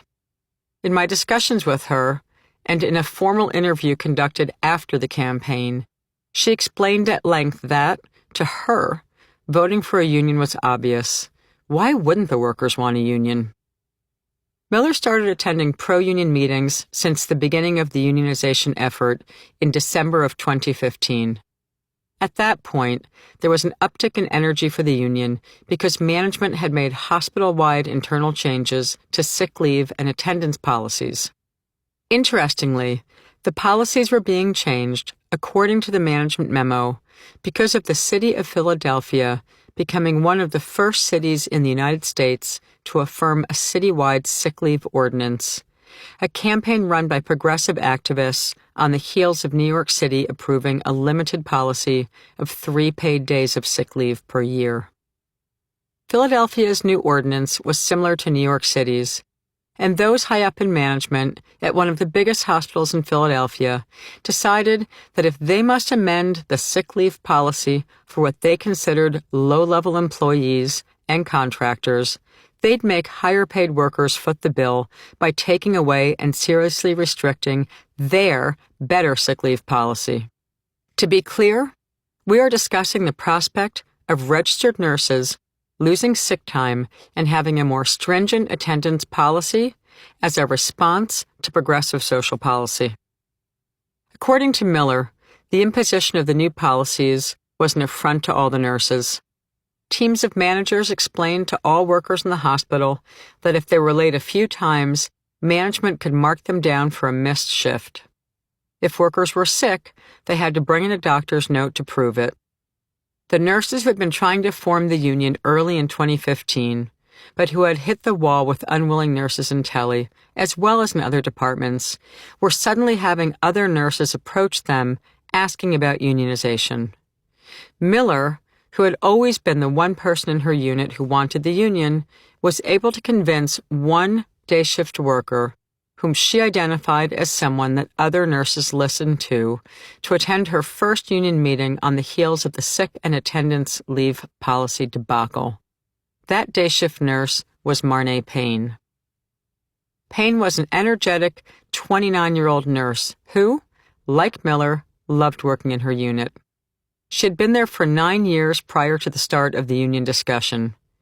Payne was still finishing nursing school during her first 2 years of working at Einstein, doing an externship at the hospital. She started as a nurse in the tele unit in August 2009. For Payne, tele was a smart choice because there was upward mobility. If you were a tele nurse, you worked next to the critical care unit, CCU, and you could train to become a cardiac nurse, which was a highly skilled and coveted position. Upward advancement was important to Payne. As she tells it, although her parents didn't go to college, they pushed hard for her and her 2 siblings to succeed. All 3 work in healthcare in Philadelphia, which is not surprising given that healthcare and education are the backbone of modern Philadelphia's economy. Growing up Black in the Philadelphia suburbs, Payne lived in a house that was very academic. She describes how her father, who had not attended college, pressured her in school. I could get a 92 on a test, and my father would say, "Why didn't you get a 96?" He was never pleased. For Payne, hitting key life milestones, like graduating from high school with good grades, buying a house, and securing a job with decent pay and room for growth, mattered a lot. Remaining independent and a free thinker mattered, and that's how I approach Einstein, my patients, and the union, she says. Not long after the hospital imposed the new sick leave and attendance policies, Payne was convinced that Einstein needed a union. I remember the first time I said anything about a union. I went running down the hallway at work saying, "We needed a union," she says. I started screaming that we needed a union. Payne liked and respected the manager in tele. She thought she was straightforward and an advocate for the nurses in her unit. But the new sick leave and attendance policies, in Payne's and many other nurses' minds, were completely disrespectful. She says that her own manager knew it, but couldn't protect the nurses from the hospital-wide policy.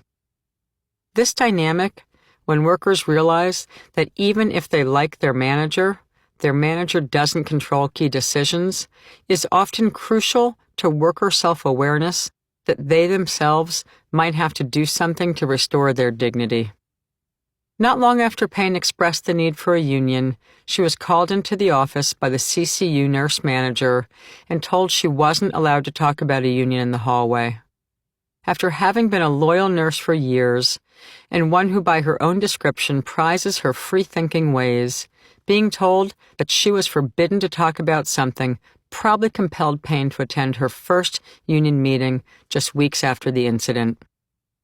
At Miller's urging, Payne attended what they experienced as the first union meeting. There had been other union meetings, but a year before, when the effort fizzled out. It was December 2015. The meeting was at Chickies and Pete's Sports Bar. Despite the noisy atmosphere, Payne remembers the conversation going decently well.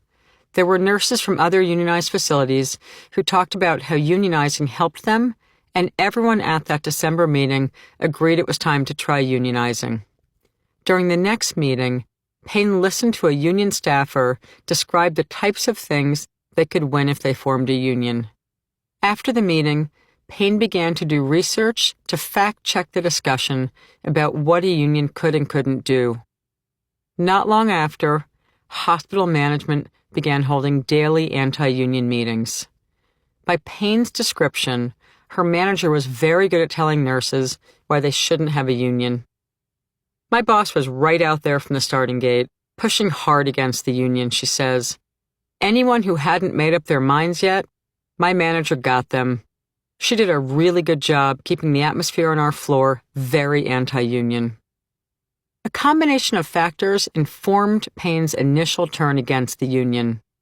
She, her manager, and most of her coworkers conceded that they had things okay in their unit at work, and a union might disturb the peace. This is exactly what A-level union avoidance consultants do. As with the highly paid public relations consultants who are front groups for the fossil fuel industry, their goal is to drive serious doubt about any union claims of workers winning a better life. And if that fails, they resort to fear. Fear of job loss and fear of change, of something bad happening. The professional fossil fuel doubter industry is somehow better understood by progressives and liberals in the United States, but it created its playbook from the union-busting industry. Doubt, then fear. In Pain, IRI Inc., the professional union busters, who were by then throughout the hospital, found their natural leader. Union busters and union organizers are trained to understand who these workers are. Despite going to a second union meeting, Paine decided that everyone at the union was a liar and chose to campaign against the union. It can't be stated strongly enough. They were professional union busters working her hard to suddenly flip her from pro to anti-union. The union-busting consultants, as Martin Levitt stated in his book many times, lie, lie more, and keep lying. True to Paine's spirit, when she made up her mind that the union was making promises it could not keep, her drive made her all out against the union. It's worth noting that no successful union organizer promises workers anything. In fact, a cardinal rule of unions like PASNAP and 1199 is that organizers never make promises. Rather, organizers explain to workers they will win what they are willing to fight for. That Paine came to believe she had heard union organizers making promises was likely a result of intense penetration of IRI, conducting what Miller described as non-stop mandatory meetings. These non-stop mandatory meetings held by IRI were a trademark A-level union-busting strategy. They were long, droning, and frequent. In the lingo of union battles, the consultants from the union avoidance industry were conducting what are called captive audience meetings. These meetings were considered captive because the meetings take place on the clock and are mandatory. If a worker, even a free thinker, thinks she can refuse to attend when they call her in, even if she is caring for a patient, she is wrong. Refusing to attend mandatory captive audience meetings is considered gross insubordination and an offense that can be grounds for firing. IRI Inc. was in full swing in the tele unit. According to Miller, we were getting letters in our mailboxes at work every day from our manager saying, "As a personal favor to me, I want to ask you to vote no to the union." And I was thinking, this was really not fair. This isn't personal. We are doing this because you can't get it done. You can't make things change. We have to. But the manager was working the day shift nurses hard. Miller explained that the day shift nurses were afraid of Mary Ann, the manager. I was arguing with the day shift nurses, but they were being told if they supported the union, they were going to be considered traitors. And management was pulling everyone away from the patients for these meetings for 1 hour or more at a time to move the traitor message. To Miller, the meetings were infuriating, but to most nurses in her unit, they were effective. From Miller's view, the young, new nurses never had to advocate for themselves. They didn't go through the experience years earlier of being told they had to wear dresses every day at work. Miller remembers in the 1970s when everyone in her unit decided to come to work the next day wearing pants, not dresses. Overnight, they won the right to wear pants to work. Experiences like these separated Miller from the younger nurses who dominated the day shift. Paine, on the other hand, became one of the most vocal and visible anti-union nurses.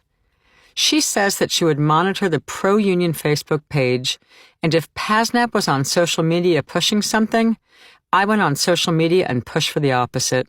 The people I trusted were against the union, so I went all out and campaigned against PASNAP. The day before the vote, Paine took to social media, imploring nurses to vote no. She used an analogy about a highly recruited and highly touted star player coming to Philadelphia's storied football team and failing spectacularly.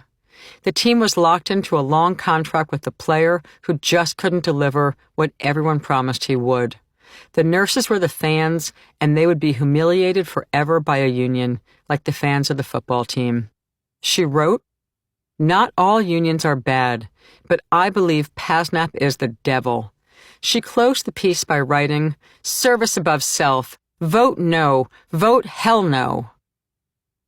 How to shift the opinion about the union with the tele-nurses was an important topic in every weekly meeting with the pro-union Einstein nurses. By then, the pro-union nurses knew they simply couldn't get to supermajority numbers without moving the tele department and a few other clusters of anti-union nurses in other units. Our strategy was to act like a union and move forward. For example, deciding to hold elections for which nurses would be elected to the negotiations committee, despite the vexing and frankly terrifying legal charges that, at that point, no one saw a way out of. Thankfully, in late May, the NLRB dismissed all the employer's allegations of wrongdoing and recommended that the hospital recognize the union. And immediately, as if the union avoidance law firm had already long prepared for this moment, the employer appealed the decision. So to the nurses, the employer first contested their election, and it was now contesting the first legal ruling. The nurses issued a flyer to their coworkers declaring victory, and management put out a long memo to all nurses explaining that they were immediately appealing the ruling and would never recognize the union. This phase of union-busting operations is called futility. It's standard in union-busting playbooks.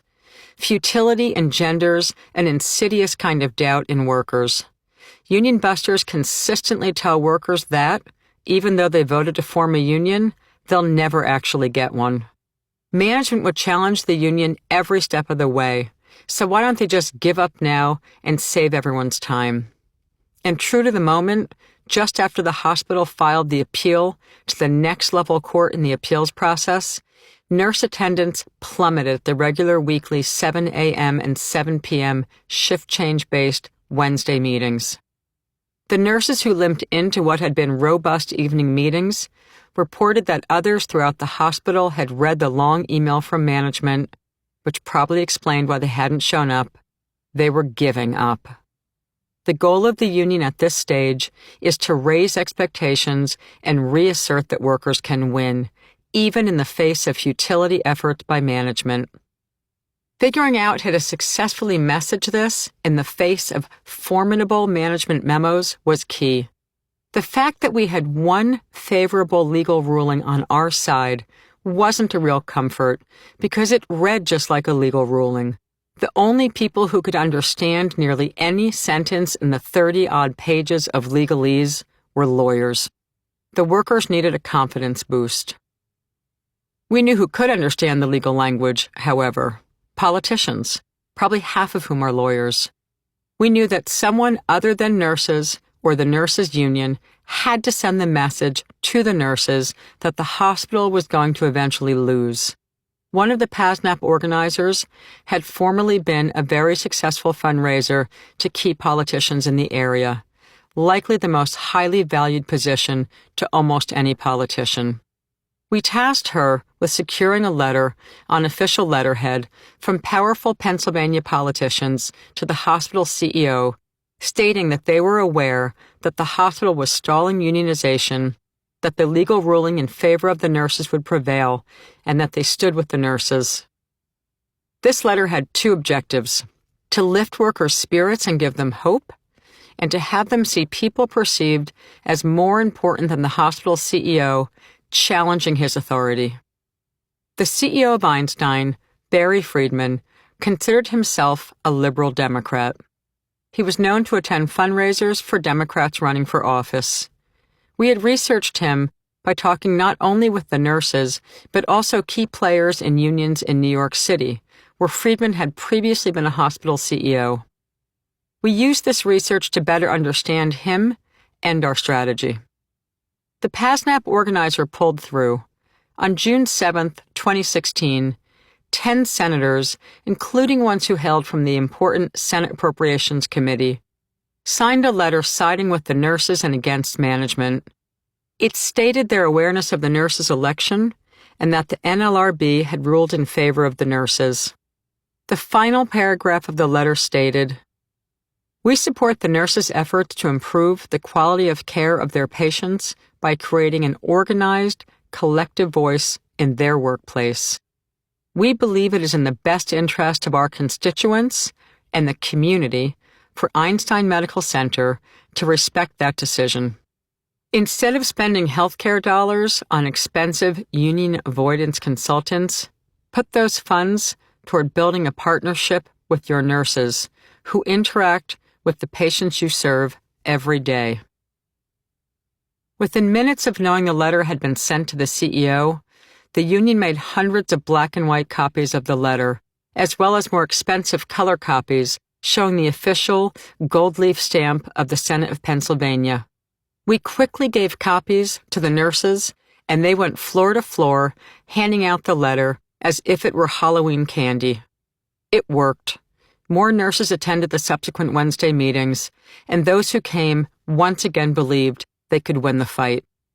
It's hard to overestimate the value of important outsiders validating workers' dreams while union busters are convincing them that they'll never come true.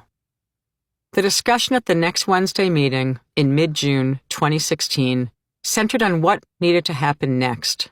From experience, the staff of the union understood that management, and particularly the CEO, would immediately sow doubt in the minds of the senators that there was actually real nurse support for the union. In fact, we predicted this because the hospital had hired an influx of nurses during the unionization campaign, which was a strategy to make management look as if it was listening to the nurses by lessening the crushing patient load. In actuality, though, that hiring binge was likely to be temporary. With this new wave of employees, the CEO was likely to tell the senators there wasn't even majority support for the union. Out of the now 1,000 staff nurses, only 463 had voted yes, and Friedman would claim the numbers of support were falling. To combat what we assumed would be the CEO's message, the nurses needed to quickly get a hand-signed, real majority petition to show, rather than tell, the public that the CEO was lying. The nurses in the room were worried about getting a majority of no less than 65%. We could not yet set the higher threshold of 80% because we still had entire units like Telly working with the union-busting consultants, so achieving 65% would be hard as hell, but it was urgent too. The nurses had never gotten a majority of their coworkers to do anything up to that point. The discussion was simple. The nurses had to achieve a supermajority, or management would get the upper hand. For the union staff, the hand signatures only petition was a structured test that helped all of us, the organizers and the pro-union nurses, understand which nurses had serious support among their colleagues and which were enthusiastic but couldn't persuade colleagues to sign the open letter petition to the CEO. Structure tests are crucial at every phase of a tough union campaign. Without them, organizers and workers have no idea whether or where there's real majority support for the union. Because time was of the essence, we decided not to focus on the Telly department and instead use the petition mostly to reassess how nurses in other units were feeling given the relentless intensity of the boss campaign.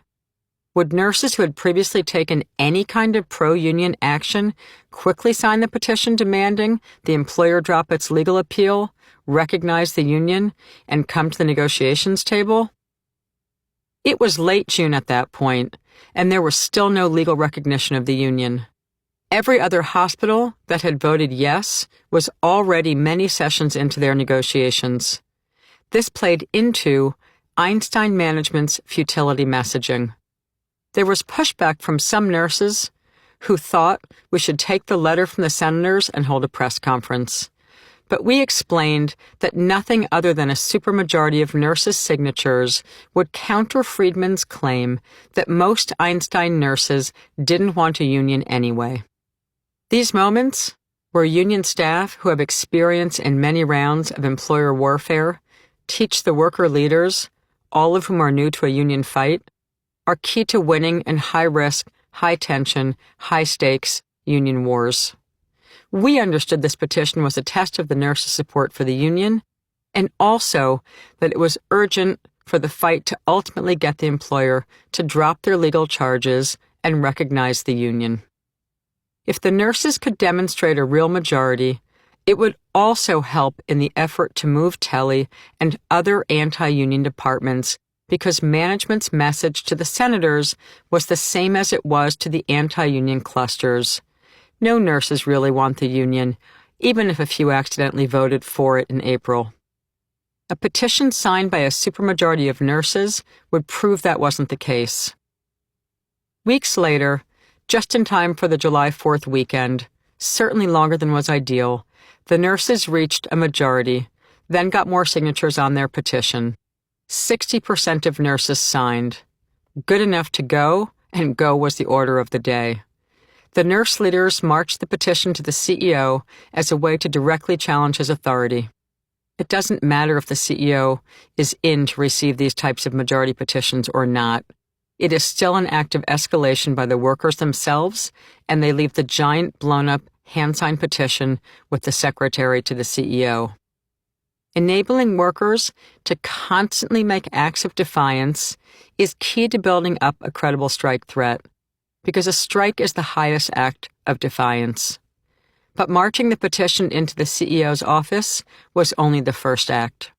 The second act would involve groups of nurses hand-delivering the petition, enlarged to 3 by 6 feet, to each member of the hospital's board of trustees. There were a couple dozen community VIPs on the board of trustees, and hand-delivering the giant signed petition and a packet that contained the legal ruling and the senator's letter would provide an opportunity for many nurses to express their defiance of management's wishes and be certain the board knew that the nurses really did want a union, despite management lies. In the United States, private hospital boards are typically made up of prominent members of the community. Think of philanthropists who donate to the Children's Cancer Wing and get their names in hospital buildings. Board members most certainly do not want negative publicity, nor do they want well-loved nurses appearing unannounced at their offices in cleanly washed scrubs, pronouncing that their hospital is anti-democratic and attacking its employees. The union began to get reports that the CEO was increasingly agitated. He had called the senators to tell them exactly what we had predicted he would, that nurses didn't want the union and that the union was just a money-grubbing special interest group. But when the hospital trustees began calling the CEO to demand that nurses stop coming to their offices, and in the case of a few liberals on the board, questioning the CEO's leadership, the dynamic was shifting in all the right ways. With pressure mounting and nurses themselves getting stronger and stronger, the next opportunity for action was clear. The National Democratic Party convention in late July, where Hillary Clinton would be anointed as the presidential nominee. We knew this was a key moment. National and international media would be focused on a proudly liberal city. The idea that thousands of nurses, beloved in all opinion polls as the most trusted workers in America, and women to boot, would be potentially walking picket lines, protesting union busting and unsafe staffing conditions, meant a spectacle we were certain that local politicians would not tolerate. The timeline, however, was moving faster than the nurses' organization was growing. Union busters were still driving futility and fear messages daily. Despite the real pressure hospital management felt from the nurses' actions, they weren't backing down. The nurses needed more leverage. The leverage of nurses walking picket lines during the Democrats' convention. Union President Patty Aiken, herself a nurse who had been part of the 2010 Temple University Hospital strike, was a sitting member of the local labor council, where all unions coordinated to support endeavors like political campaigns. we decided that Aiken needed to get a resolution from the Labor Council that called on all unions to support the nurses who would be picketing the Democratic National Convention. We didn't know until Aiken arrived at the Labor Council meeting in mid-July that months earlier, the council had signed an actual no-protest agreement with the official host committee of the Democratic Party. Despite the foolish labor peace accord, holding the council back from taking advantage of labor issues when the world's media would be in town, we knew that Aiken's proposal to support the nurses' picket line at the Labor Council was about to ripple straight into the halls of Democratic Party power. From the view of the unions who had agreed to the labor peace accord during the convention, Aiken's description of nurses, most of whom are female, walking picket lines while the first serious female candidate for president was accepting an already troubled nomination, was about to make its way straight from the Labor Council into elite Democratic Party circles. It was the second week in July 2016. I was looking at my watch, counting the minutes until a strong arm from the Dems called Aiken to tell her what she could not do. I was getting her ready to stand her ground, and at that moment, had we not already had a supermajority petition, hand-signed by the nurses, demanding the CEO drop his legal appeal, the entire effort would have unraveled against us. This is a superb example of why majority petitions matter. Behind the scenes, different players were back-channeling with each other. What would it take to get the nurses to back down? Democratic leaders and the male leaders of the Labor Council were concerned. Meanwhile, we were frantically trying to move the nurses who had just barely pulled off their first majority petition to take a strike vote, an act way too serious for such an early stage of worker development. So discombobulated were the politicians and labor leaders that we realized if we could only get a credible picketing threat, we would likely have the leverage needed to get the Democratic Party elite to forcibly tell, the CEO that he must withdraw his legal appeal charges. Nurse organizers in the hospital had put up hundreds of flyers throughout the hospital calling for an emergency all-nurses vote about picketing in 10 days. One of many quirks of labor law for healthcare workers is that workers must submit a legalized, formal 10-day notice of intent to picket in order to avoid punishment. The clock was ticking. The Democratic Convention was 10 days away, and the moment of leverage would disappear fast. Could we secure enough votes from the nurses in order to submit a notice to picket? We knew that we needed to get the plan moving quickly by suggesting a way for the head of the Labor Council to go on record supporting the nurses, even though he was part of signing the accord promising labor peace. We decided to have Aiken ask the head of the Labor Council to fax and send a letter on Labor Council letterhead to the hospital CEO, copied to the Democratic Host Committee, simply stating his concern about the nurses' plight and how unfortunate it would be if there were labor action during the convention. This was a bit of a dog whistle. 6 years earlier, recall, PASNEP had conducted a highly successful strike at Temple University Hospital, and so the Democratic Party knew the Labor Council was serious. The affable elected head of the Labor Council liked Aiken, and he and the other unions had supported her and her nearly 2,000 colleagues during the Temple strike. In his mind, writing the letter wasn't violating the no-protest agreement. Had Temple workers not previously gone on strike, the threat of action would likely have fallen on deaf, or at least highly suspicious, ears.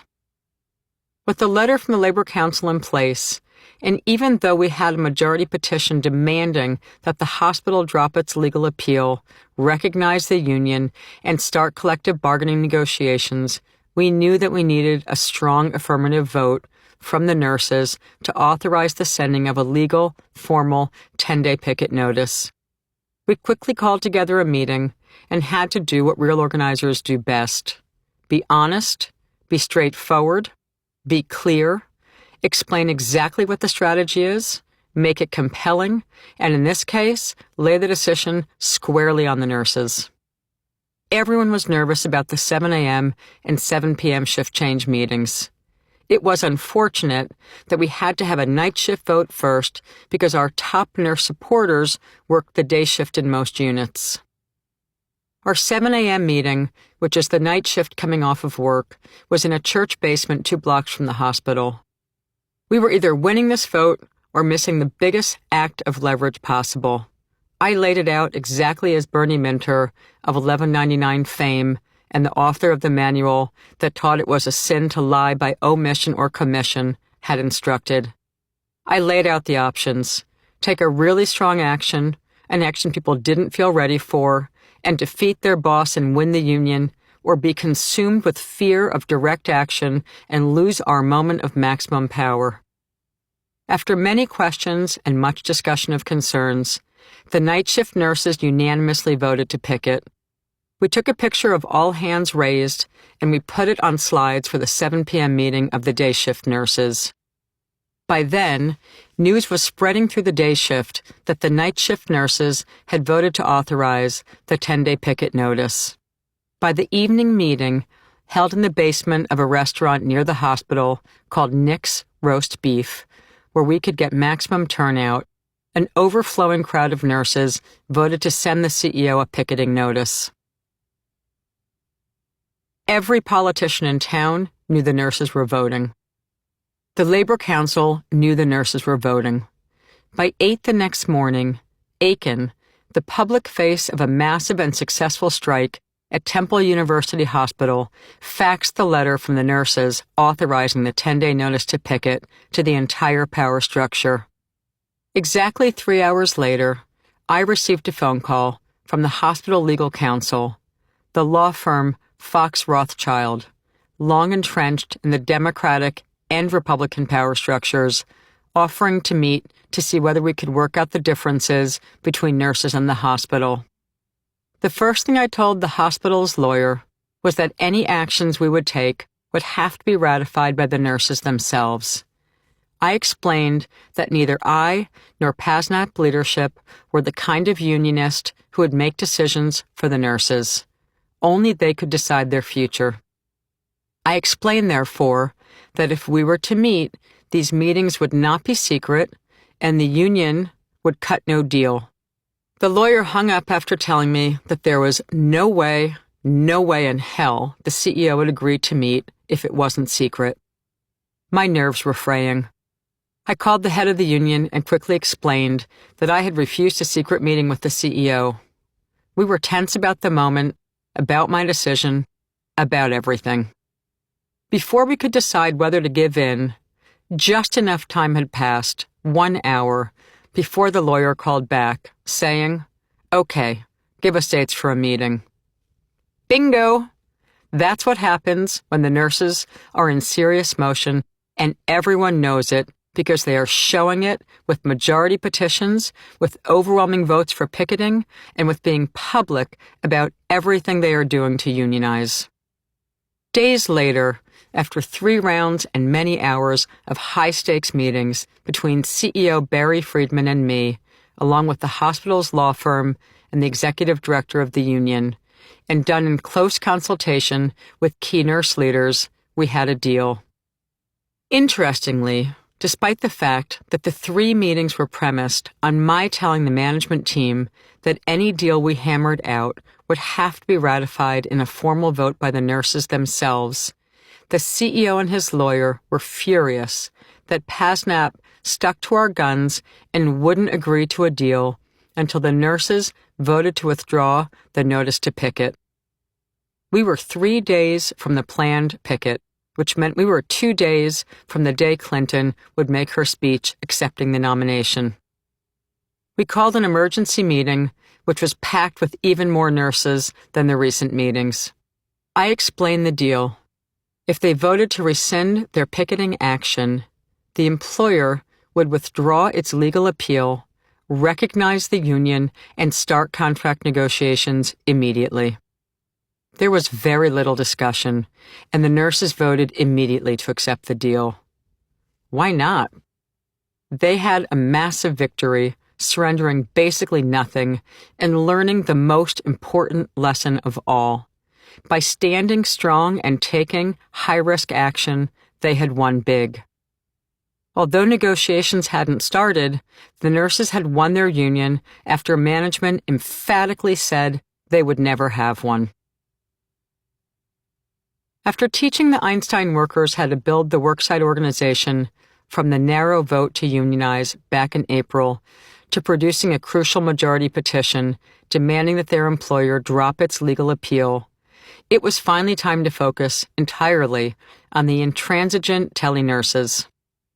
In most departments of the hospital, the nurses' exhilaration was palpable. But Telly had its heels dug in. Throughout the summer, with the exception of Miller, tele-nurses refused to talk to any other nurses or union staff. Candace Chewing, who was working on my team and was the staff organizer assigned to Telly, was fearless and fearsome.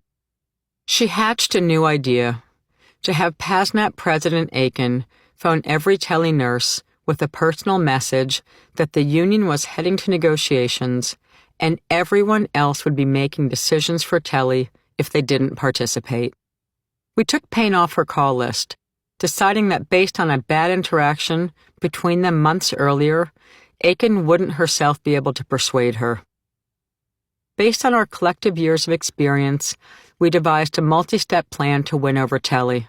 First, we already knew that this group had not decided, as had some others who had also voted no, to simply change their minds post-election and join the winning side.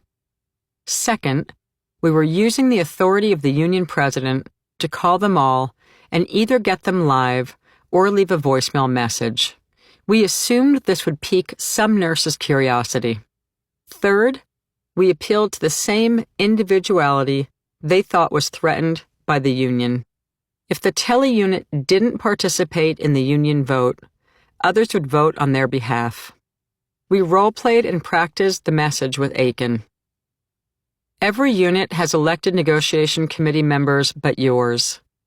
All nurses are presently reading drafts of the contract, and on crucial issues, no one has any idea what nurses in your unit want, so they will just make it up for you if you continue to not be involved. We added something else. Management told you over and over and over you wouldn't ever have a union, and now you do.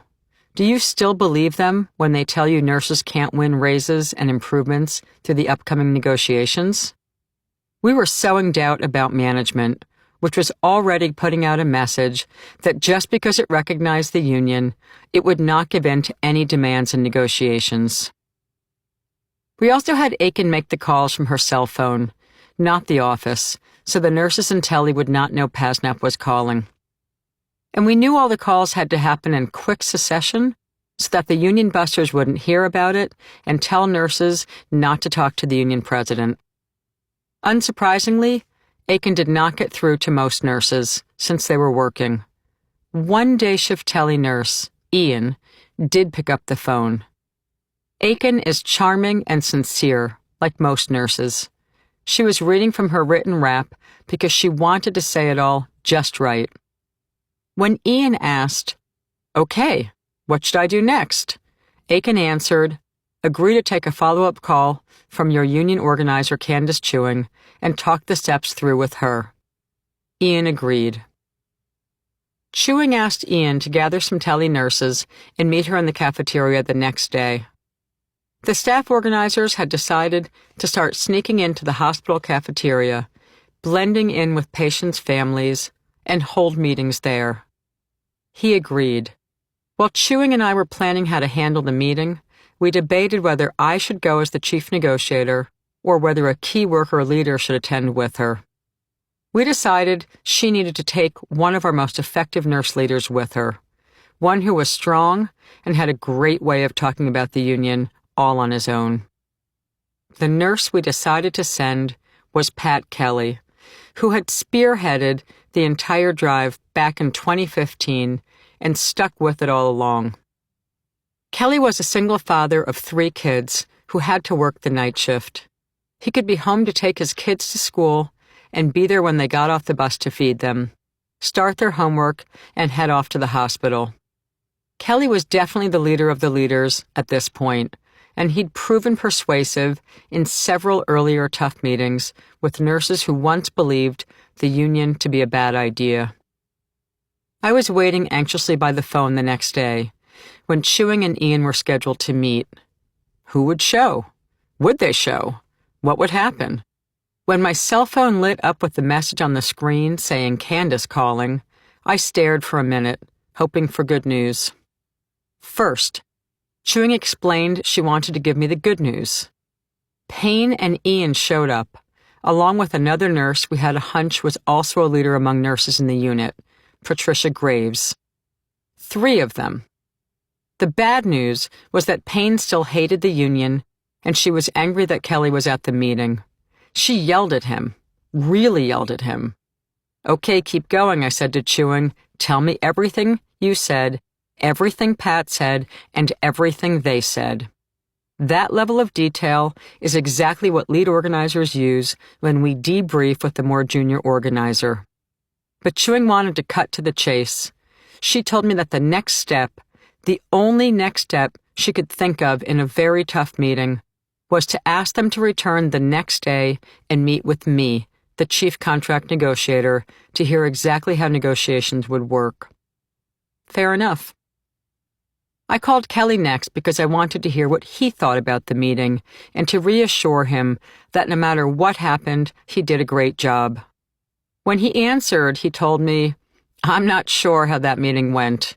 I didn't play a big role because the first thing that happened was Marnay looking at me and said, 'What are you doing here?'"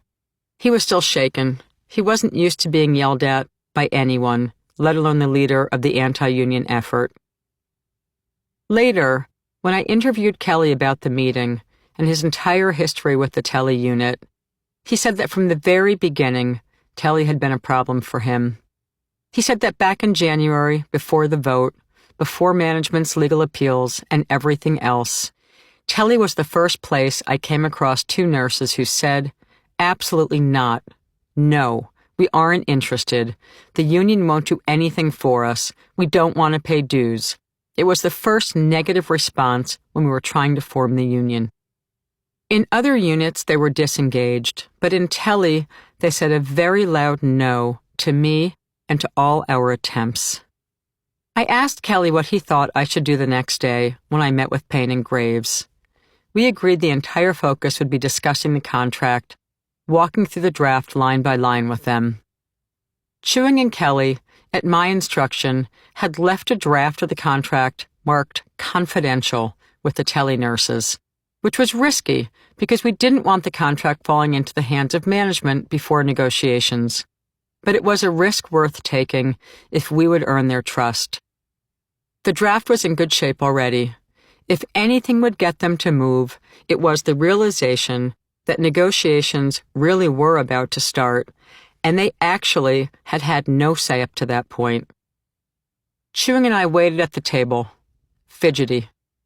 When Payne and Graves entered on their lunch break, they had the contract draft in their hand and marked up from the night before. Good sign, I thought. Not just that they showed, but they had been reading the draft contract. They were clearly uncomfortable. I made myself more relaxed at that point, friendly but not too friendly, more serious than friendly. There were a couple other top nurse leaders lingering in the cafeteria, eavesdropping on our conversation. Everyone, every nurse leader, was nervous with me. We had spent so much time talking about Telly and the importance of Telly with the entire committee that we couldn't ever get to a credible strike threat or therefore a great contract without moving Telly. And here they were. 30 minutes later, after I had walked them through how negotiations worked in a good union such as PASNAP and how, in a democratic union, all workers were invited and encouraged to attend their own negotiations and that it would be crucial to secure the Telly nurses' participation, the meeting had to end because their lunch break was over. We asked Payne and Graves to take union membership cards and to sign up more than half of their unit the number they would need to hold elections in their unit for seats on the formal negotiations committee. They took the cards, said they'd think about it, and left. All the other pro-union nurses who had taken lunch at the same time ran over as soon as Marnay and Pat left to ask what happened. At 9 the next morning, less than 24 hours later, Payne called Chewing to say she had some signed union membership cards and her unit had decided who they wanted to represent them in negotiations. Chewing called me excitedly, but she literally couldn't talk coherently. She kept blurting something out about cards in her hands. I asked her to text me so I could understand. I couldn't tell whether she was crying or sick. The text read, 34 signed union membership cards from Telly. The nurses had done it. They had cracked the biggest worst. To keep teaching her, I told Chewing she had to call back Payne and explain that they had to have an election. This was a Democratic union. They could not simply appoint the representatives. Neither Payne nor Graves, clearly the two real leaders, were nominating themselves. They had decided that the representatives would be Miller and a male nurse whom we had not met nor knew of. So I told Chewing to add. Jane said she, Payne, and Patricia Graves actually have to be nominated for the unit to be taken seriously. Within days, a compromise was reached, and Graves and Miller were elected to represent Telly. And at the opening of negotiations, on August 17th, when Graves attended the first negotiations, management was astounded, and they seemed to understand the fight was over. We had moved every single unit in the hospital. Over the course of the negotiations, Kelly built a solid relationship with Payne and with all the leaders from Telly. I had to leave in November to resume teaching in Cambridge. I handed the negotiations over to the PASNAP organizing director, Mark Warshaw. When I first told the nurses I had to leave and that we had a transition plan, they were nervous. They were terrified, actually. But I knew that by that point, they knew, really deeply knew, that they were winning and almost done. They were confident in themselves, and I stressed repeatedly that I was only a tactician in a serious power fight between them and management. In early December 2016, by the time a real strike vote was needed, not a vote for picketing, but a vote to strike, in order to get management to offer real changes the nurses were demanding. Payne didn't just participate in the strike vote, she helped lead it. Trump had been elected U.S. president, and management was smelling blood. At that crucial moment, Telly stepped in to become the central actors in winning a terrific first collective agreement.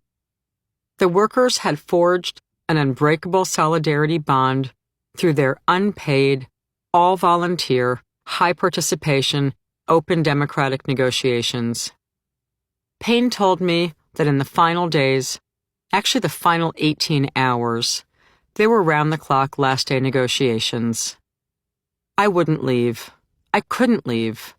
I am for fair pay, and I was not letting management not give us a fair pay raise.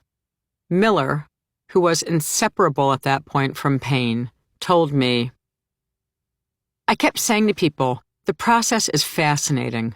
A slow chisel away, all the way to the end, with 18-hour days, with people saying, I'm not going to leave. I'm going to sit right here to the end. I remember when it was finally over, that last day, we got the wages, we got some remaining little stuff too, but it was big, and the raises were big, and it's all big, especially when they, management, don't want to give you anything. We were so burnt out, and then I went home thinking, oh my God, I can't believe this shit happened. I even cried when I drove home. I was crying. On the blackboard, on that final 18-hour day, as she walked out, Payne wrote, Thank you, Jesus. On December 23rd, the day the workers voted to ratify their first contract, she sent a text message to Kelly. He gave it to me, and Payne agreed I could include it here in its entirety. Hey, Patrick, I wanted to personally thank you for all the work and time you sacrificed on this contract. Up until the very end, I still did not believe our contract could be this good the first time around. I know myself that I was not easy to deal with. I have very strong convictions, and so does my floor telemetry. It was hard for myself and the floor to swallow that the union got in. I did not believe in the process. After last night and waking up this morning, I have now realized that we are in fact stronger together, and we can accomplish so much in this profession together. Thank you for being one of the lead organizers and helping to push this through. We now have a true voice and a damn good contract. Enjoy your holidays with your family. I'm sure they miss you. I asked Payne recently what she would say if it were 5 years from now and someone in a non-union hospital was asking her opinion about forming a union. She thought for a couple of seconds and said, "I would tell somebody, if they need a union, to be patient and be prepared to fight for what you believe in.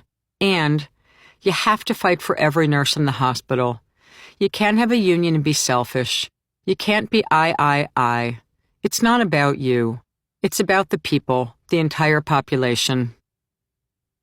In the end, as Payne herself said to Kelly in the pre-Christmas text, she wasn't convinced about the union in the beginning, even after she had first changed her mind about participating and convinced her entire unit to back the union.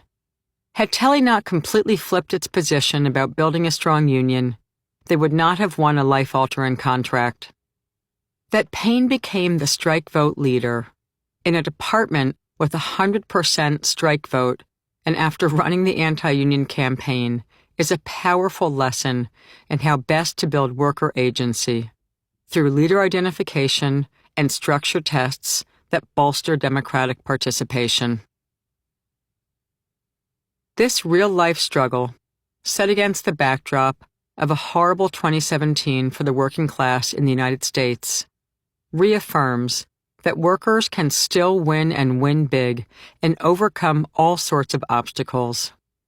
Unions prove that in today's strategic sectors, chiefly the service sector, where schools, universities, hospitals, and healthcare systems are growth industries, workers still have power. Of course, there are many sectors of workers where using the strike weapon is not as reliable, where there are many low-wage workers who are instantly replaceable, like small grocery stores. But that was also true 100 years ago. The key to rebuilding working-class power is a more intense focus on questions of strategy. The strategy of which workers to focus on, and why, when, where, and how. The mostly female workers who dominate the service sector of the economy, sectors increasingly under attack from accounting firms, hedge funds, and Wall Street investors who attempt to suck the life out of education and healthcare, to turn students and patients into profit centers, have the capacity to hold the line on corporate greed. They are rebuilding unions like the West Virginia educators in Chapter 1, or building new unions like those built in 2016 at Einstein Medical Center and by nurses and techs in a half-dozen other hospitals in Philadelphia. Building strong, democratic unions in strategic sectors made up of enough workers who are hard to replace and workers who have a kind of moral authority in mission-driven work is a strategic choice of leadership, not something dictated by the constraints of global trade deals. Chapter 6. How to Rebuild a Union. LA's Teachers. Think about all the good teachers you or your kids ever had. The really good ones. The teachers who get students excited to learn a subject and eager to do their work. The ones who propel your kids to come home excited to share what they learned about in school that day. The teachers who encourage and allow students to achieve more than good grades, who spark and feed their curiosity, help them shine, and instill a lifelong love of learning. These were the kinds of teachers in Los Angeles who, fed up with a union that didn't work for them, decided to change it from the inside out. They put together a slate of colleagues to campaign for internal union office called Union Power, and they won every top elected office in 2014. These teachers immediately set out to rebuild the union and build real, lasting power. To do so, they hired full-time professional staff who knew how to run and win a big strike. Why did the teachers in Los Angeles assume they had to be ready to strike in blue as can be blue state California? Because Democrats have been smashing teachers' unions, the largest single segment of unionized workers remaining in America, as they zealously drive their corporate-backed pro-charter school agenda. Arne Duncan, President Barack Obama's first education secretary, took his and the party's big Silicon Valley donor crusade to privatize public schools and made it the national policy of the Democrats, an about-face for the party that once fought to secure a high-quality public education for all children.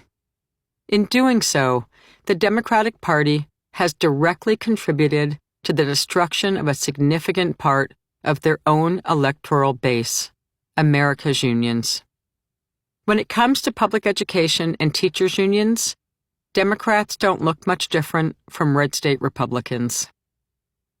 It took the teachers in the country's second-largest teachers' union, United Teachers Los Angeles, UTLA, in America's second-largest city, exactly 4 years of serious, determined hard work to win a great contract in a hard-as-hell fight. These teachers fought for nothing less than the life of public schooling in Los Angeles, and in the process, won big for themselves and for their communities. If you can succeed at uniting 34,000 people as diverse as the teachers in the Los Angeles Unified School District, you can unite America. In 1970, two big rival teachers' unions in Los Angeles merged, forming United Teachers Los Angeles. The merger also included nearly a dozen much smaller teacher-related unions. Because so many unions banded together under one organization, the teachers in Los Angeles are affiliated with both national teachers' unions, the American Federation of Teachers, AFT, and the National Education Association, NEA. The AFT has always considered itself a union, and it has always been a member of the AFL-CIO. The NEA, by contrast, is technically the largest union in America, complete with collective bargaining, but has never been affiliated with the AFL-CIO, viewing itself more as an organization of professionals. The AFT tends to represent more urban workers, the NEA more suburban and rural. Most local teacher unions belong to one or the other, making the dual affiliation by UTLA somewhat unusual. The merger was solidified by a massive strike shortly afterward. Unionized public school teachers walked out for 23 school days, and the 5-week strike proved victorious. The teachers won their first union contract with substantial raises, rights, and benefits. No sooner had they won, however, than right-wing groups sued. The court overturned the entire contract on the grounds that teachers in California weren't covered by a collective bargaining law. Recall that public sector workers are governed by state, not federal law. The teachers fought back and threw themselves into the fight to win a state law that gave them the right to collective bargaining. In 1975, a young Jerry Brown won the office of governor for the first time and signed the law, granting teachers collective bargaining rights. California and Los Angeles were smoking hot in this era, with a young, unmarried liberal governor dating a rock star, Linda Ronstadt, and the city's first African-American mayor, Tom Bradley. The union was hip and groovy too, and would go on to secure a good union contract after the collective bargaining legislation had passed. But in 1977, a conservative group that didn't like where their state was headed, including integrating schools, collected enough signatures to place a ballot initiative before California voters. They passed one of the strictest anti-tax measures in the country, called Proposition 13. A central feature of Prop 13 hamstrings local communities from raising taxes to pay for education, meaning the financial burden for education shifted to the state from the local government. Even though UTLA was strong, the power structure analysis of its future contract fights changed. The state would play a key role in its fights, not just the Los Angeles Unified School Board. At the same time, other aspects of Prop 13 began to slowly drain the tax base of the entire state, and funds for public education plummeted. The union would have to go on strike again in 1989 for 9 days just to hold on to a decent contract, making a few gains. But over the following 25 years, the union, along with the state and country, withered because Prop 13 intentionally starved state and local budgets and funneled funds to the 1%. As a result, UTLA's power waned, and it went from consistently fighting hard for good contracts to often grudgingly accepting the massive cuts that were imposed year after year, state budget by state budget. California's public schools were decimated, and teachers lost faith in their union as the number of students in the classroom steadily rose, and budget cuts led to cutting nurses, sports and arts programs, guidance counselors, school librarians, and more. 31 years into Prop 13, the Great Recession of 2008 finally broke California. The state was spiraling downward fast. Officials were discussing massive cuts to Medicaid and to whatever was left of affordable housing, education, parks, everything that relied on taxes. Finally, a coalition of unions and community-based organizations, headed up by longtime and legendary Los Angeles community and political organizer Anthony Thigpen, set out to challenge Prop 13's devastating effects on California. In 2011, the coalition worked with education and healthcare unions to gather signatures for a millionaire's tax initiative, which required the many millionaires who call the state home to once again pay their fair share of society's needs. The coalition won in 2012 with the passage of Proposition 30. Prop 30 played a major role in flipping the sixth largest economy in the world, taking it from being billions in the red to restoring billions in cuts and raising enough revenue to even restart a rainy day fund in California. According to Thigpen, back in 2012, the conventional wisdom was that we couldn't win new taxation. There's a dominant narrative that Americans are anti-tax, but we proved the pundits wrong. When we help people connect decades of tax cuts to their kids' schools falling apart and things like a dearth of affordable housing or health care, they will, in fact, vote to tax corporations again. Thigpen and his team had worked with unions across the state. In Los Angeles, however, he worked fist and glove with a big group of smart, motivated, rank-and-file teacher activists in Los Angeles. The Defy All Predictions victory on the millionaire's tax, Prop 30, suddenly raised teachers' expectations that maybe, just maybe, their schools could be great again. That team of teachers, disgruntled by their lackluster official teacher union leadership, set out to run for union office and rebuild their union to meet their vision, to help kids, all kids, get the best education possible. The progressively minded people who ran for union office in 2014 were all long-established teachers with stellar teaching records. Alex Caputo Pearl, who headed the Union Power slate, had 22 years in the classroom under his belt, most of them in South LA at Crenshaw High School. He is a top teacher who has been awarded with the LA Academic English Mastery Program and has always been very active in community issues in the city. Early in his teaching career, Caputo Pearl also logged upward of 25 hours a week as a volunteer community organizer in the city. His equal commitment to teaching and to the broader community would undergird his and his colleagues' decision to include parents in the union's organizing work. He led an ethnically, racially, and gender-balanced slate of 7 teachers to win elected union office. Union Power campaigned on a very specific agenda to rebuild its union, and Caputo Pearl was straightforward about Union Power's goals back in 2014.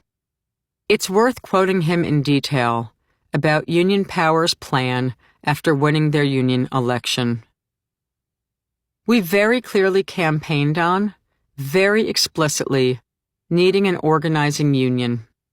Then we actually spelled that out by saying we'd build something our union did not have, an organizing department.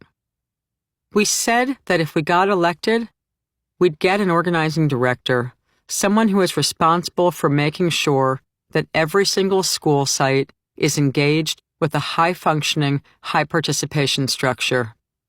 Second, we said we were going to build a parent community organizing arm, which we'd not had before either, and have people on staff who had experience in working with parents.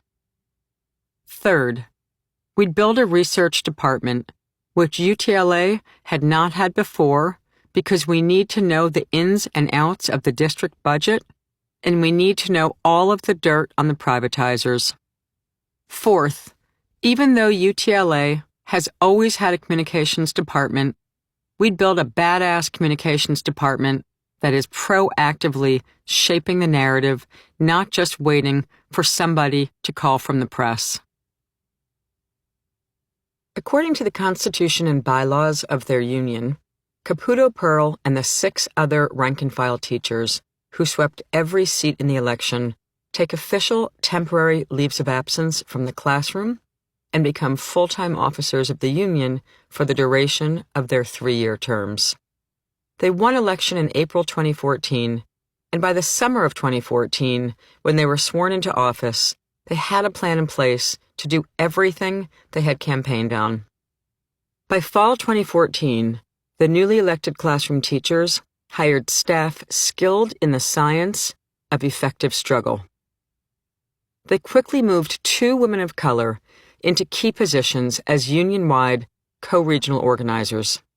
Cammie George, who is African American, had taught in Los Angeles schools for 15 years, mostly in elementary school. Of the 2 senior organizers, she'd been working in various capacities in the union since 2008. Jolene Levitt, on the other hand, who is Filipina American, had serious union organizing and union strike experience, which she'd developed over 16 years of full-time organizing with mostly women healthcare workers.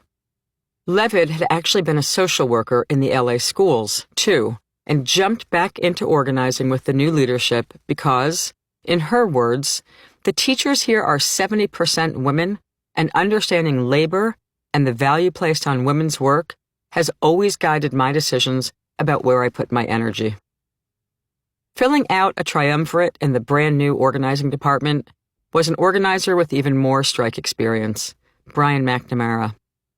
He also had a background with healthcare workers in one of California's strongest unions before the vision of the newly elected teachers' leadership persuaded him to head up UTLA's team as the organizing director. The elected teacher leaders set the bar high for the 3 top organizers. Build a fully inclusive union that engages 100% of the workforce, which is 34,000 teachers across 900 schools in a region populated by 30 million people. This can't be emphasized enough. The teachers sought out full-time union staff who had successful strike experience. Remember, there hadn't been a teacher strike in LA since 1989. So how would the rank-and-file teachers know how to get strike ready? It's not like there's a core curriculum class in college called How to Defeat Management by Striking 101. The progressive teachers, such as Caputo Pearl, had been experiencing the degradation of the public schools for 2 decades. He and many other educators in LA had seen their union go into one set of contract negotiations after another, each time coming out with nothing much, if not less than the contract prior. They had been paying attention to the power structure, their place in it, and the dramatic rise of privately run charter schools and anti-teacher union, anti-public education forces. They knew that reversing course would likely require nothing less than a strike. Over the next several years, it was precisely the close interaction of the highly experienced staff with the committed, progressive, rank-and-file teacher leadership that rebuilt the entire union from bottom to top. They didn't have much of a choice because when they won office in 2014, the union leaders before them had been in fruitless contract negotiations since 2011. This means the newly elected officers inherited a union contract fight that had been lagging along for 3 years with no strategy and no engagement with the rank and file. And because of constant budget cuts, the teachers in LA hadn't had a single raise since 2006. The union leaders knew they needed to land that contract, and that contract needed to include a raise at minimum. Caputo Pearl and the newly elected team knew they had completed step 1 of their plan: build a new organizing department headed up by strike-experienced staff. The 7 officers made their own work plan, which was to visit every school chapter, all 900, as fast as they reasonably could, to take their message of rebuilding a fighting union to the ranks. Chapters are the smallest level of organization within the union. Basically, each school is its own chapter, with a few exceptions, like very small schools that might be part of a neighboring school chapter. According to many interviews with longtime members, no elected leader of the union nor staff member had been to all the schools in decades, if ever. To get a dormant union strike ready, they had to work from the ground up with structure tests. The newly hired organizers got to work on their side of the rebuild plan. From day 1, according to Brian McNamara, they had a solid plan. First, make sure to build accurate worker lists, meaning that there's an accurate list of all 34,000 teachers by school. And make sure there's a chapter leader in every school. When recruiting chapter leaders, try to identify natural leaders, not just people who might want to be in the position because of any number of other reasons. Then begin a system of small actions that get people feeling more comfortable. Begin a system of structure tests tied to those small actions, which means getting chapter leaders to work with the list of teachers in their own school and start assessing who's going to participate in each action. Have those things start with something basic, like a petition in support of the contract demands, and then maybe the next thing is a school site picket, and maybe the next thing is some sort of a rally where people pre-commit to attend by signing up in advance saying that they're going to come, so that you can follow up with people to be sure they do attend. To manage this kind of highly detailed information, UTLA created a position called Analytics Director and hired a union researcher with a degree in forensic accounting, Grace Reglano, who created entirely new data systems. By fall 2014, the newly elected teachers and their growing staff were working at a breakneck pace to try to reach a settlement of the 2011 contract. Per the organizing plan, the leadership team, including the most senior organizers and the 7 elected leaders, unfurled their first structure test, of which there would be many over the next 4 years. The first structure test, in November 2014, was an I'll be there hand-signed petition that school site teacher leaders would use to recruit fellow teachers to what would be the union's first rally in a long time. The second structure test was the actual school site rallies. By using the I'll be there commitment petition before the actual rally, leaders and organizers could begin to understand who their initial activist base was in the union and which school site chapter leader was successful at convincing signees to actually come to the rally. That's the nature of a structure test. It's a verifiable assessment of which leaders can get others to take concrete actions and not just have an opinion on Facebook late at night, for example. Not surprisingly, those first rallies weren't huge, but they did begin to build an activist core for the next action, which, if they wanted to get the 2011 contract behind them, would have to be a way, way bigger direct action. They called for a major citywide rally in support of their contract to take place in late February 2015. And, keeping to the method and discipline of structure tests, they prepared for the February rally by launching a campaign commitment card the month before, in early January.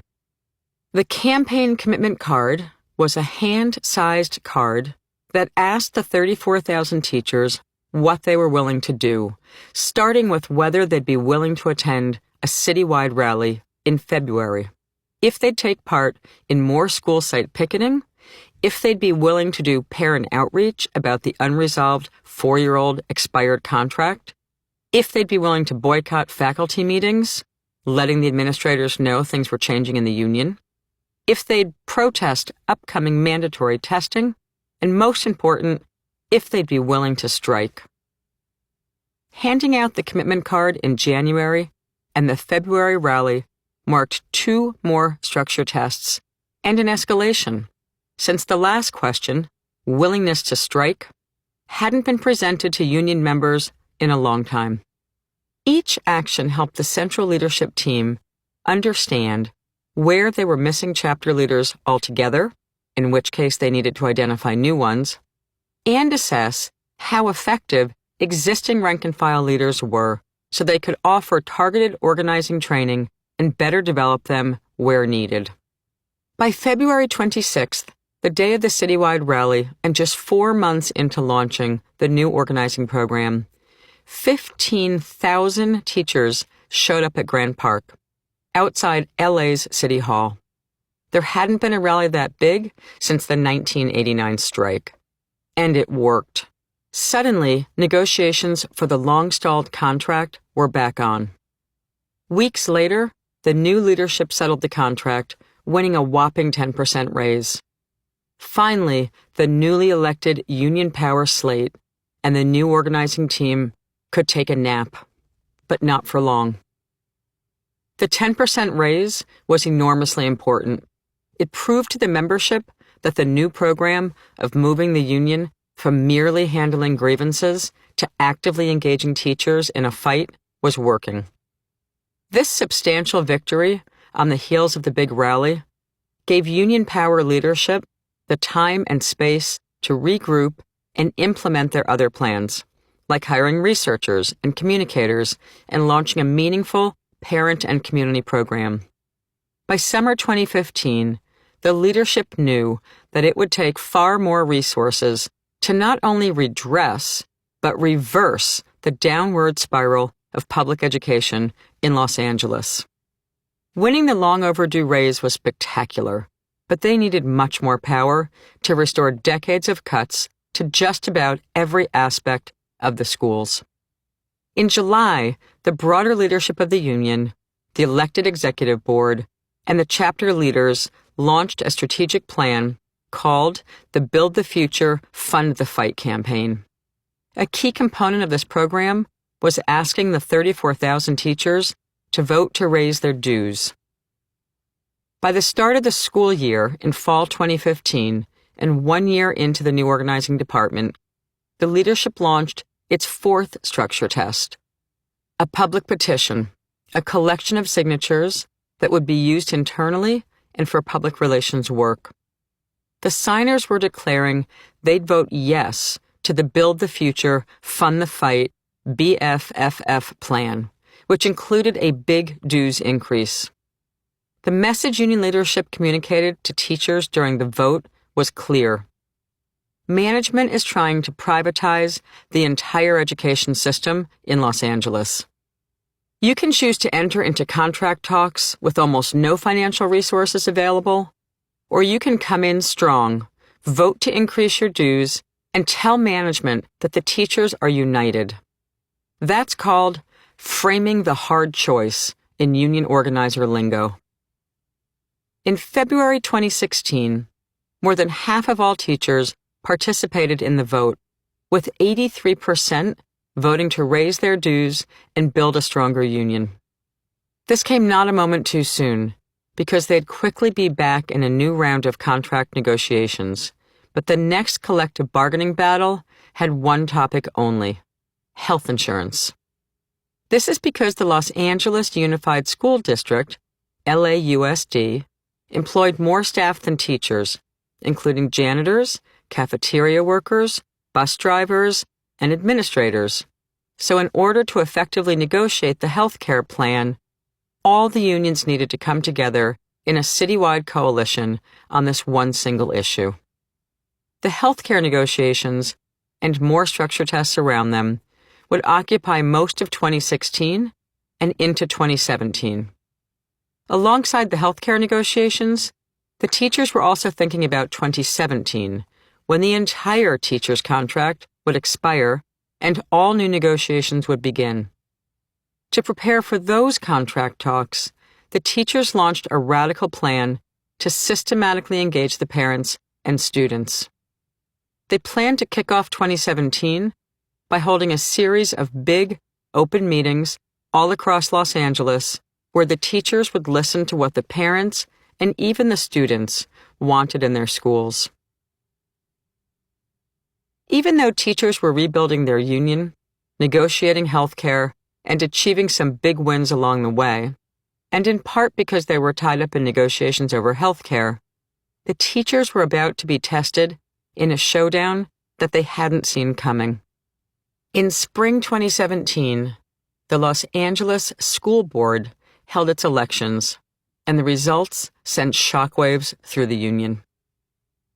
In the decade leading up to that spring, there had been a 287% increase in privately run charter schools in LA, which diverted $600 million from the LAUSD school budget into corporate, private investor-run schools. Even though the 2012 millionaires tax had balanced California's budget, there had been a 30-year disinvestment in education forced by Prop 13, the 1977 anti-tax measure. The result, according to a 2017 report issued by the Rutgers Graduate School of Education, in brief, the real shame of the nation, was that California ranked 46 out of 50 states in per-pupil funding.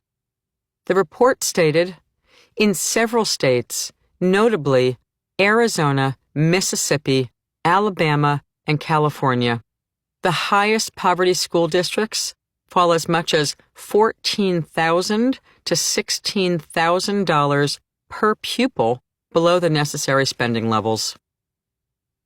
Unbeknownst to the teachers, pro-privatization and charter school supporters had been monitoring the union's growth carefully and plotting to stop the educators in their tracks. The stakes were high for the pro-charter school forces. They knew there was a new teachers' union that would head into full contract talks for an all-new agreement, and a central pillar in the union's effort would be stopping the growth of the corporate, privately run charter schools. So in 2017, Silicon Valley's pro-corporate charter school movement and Wall Street aligned with money-hungry developers to win the majority of the seats on the LAUSD board, much to the union's dismay. Given the incredibly broken campaign finance laws in the United States, especially after the Supreme Court rulings in Citizens United and McCutcheon, the moneyed interests that wanted public school land for private real estate development and profits from school privatization teamed up to funnel a significant amount of money into school board races so it could influence education policy. The pro-charter school forces poured $9.7 million into those elections. Not a penny was spared to advance the pro-privatization agenda.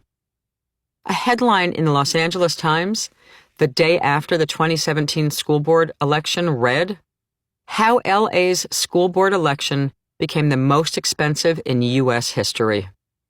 Everyone in LA took notice.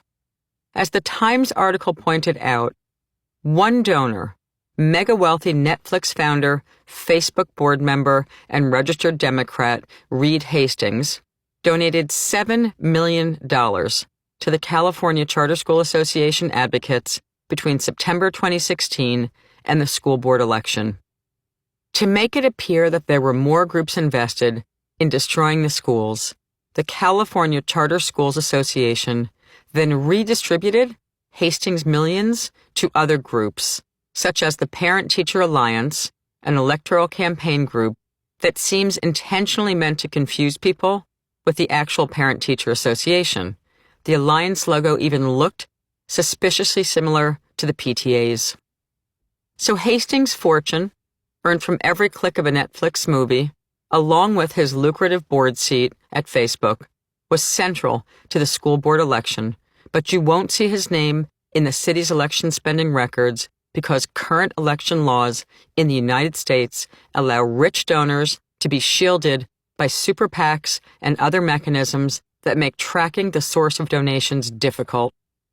Such is the result of election laws in the era of the viciously anti-worker, anti-union, pro-corporate, and pro-rich Supreme Court. On the heels of the defeat of the candidates who valued the public in public education, a dull depression set in among many teachers in Greater LA leading into the 2017 Memorial Day weekend. The rank-and-file teacher leadership of UTLA went from idly considering that they might need to strike in order to win their next contract to understanding that nothing less than an all-out strike would overcome the new management team.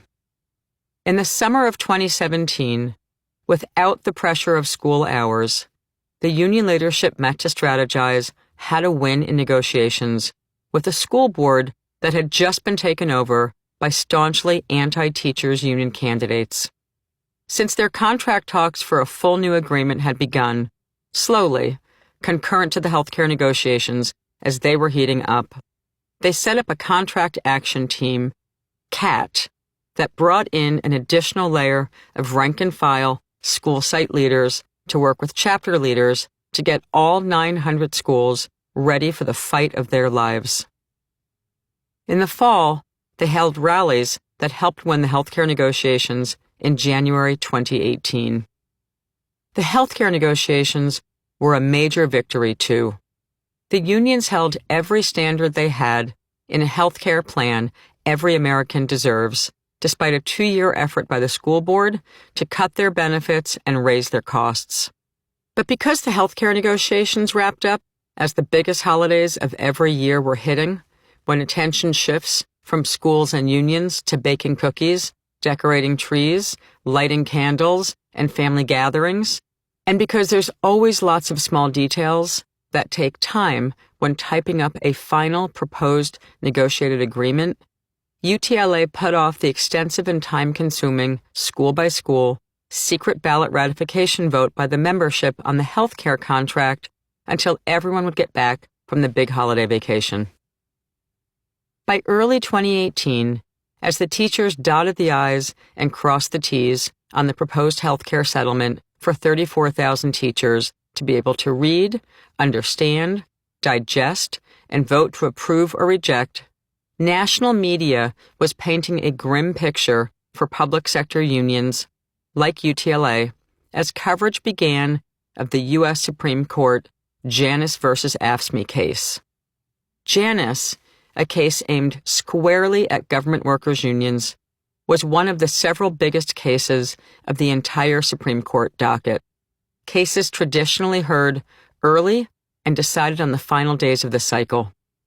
As a sign of the tactical savvy of UTLA, the leadership realized they had a perfect opportunity before them.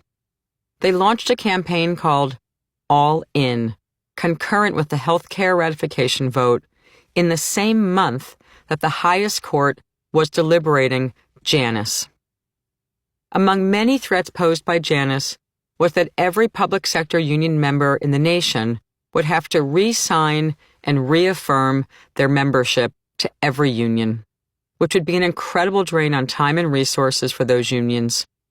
These recommitments would likely have to happen fast and seemed timed to distract unions from the 2018 midterm elections by heaping a huge internal burden on them as they would be campaigning for congressional elections.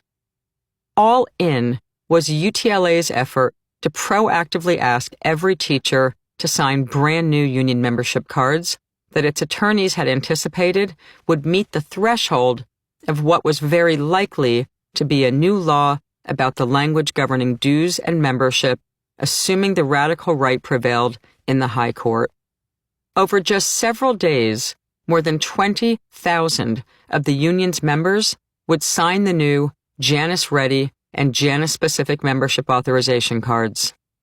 The Supreme Court did hand the decision to the radical right wing in Janus in late June, which surprised no one. With the success of the all-in effort, the leadership understood it needed to launch one more structure test before school let out for the summer.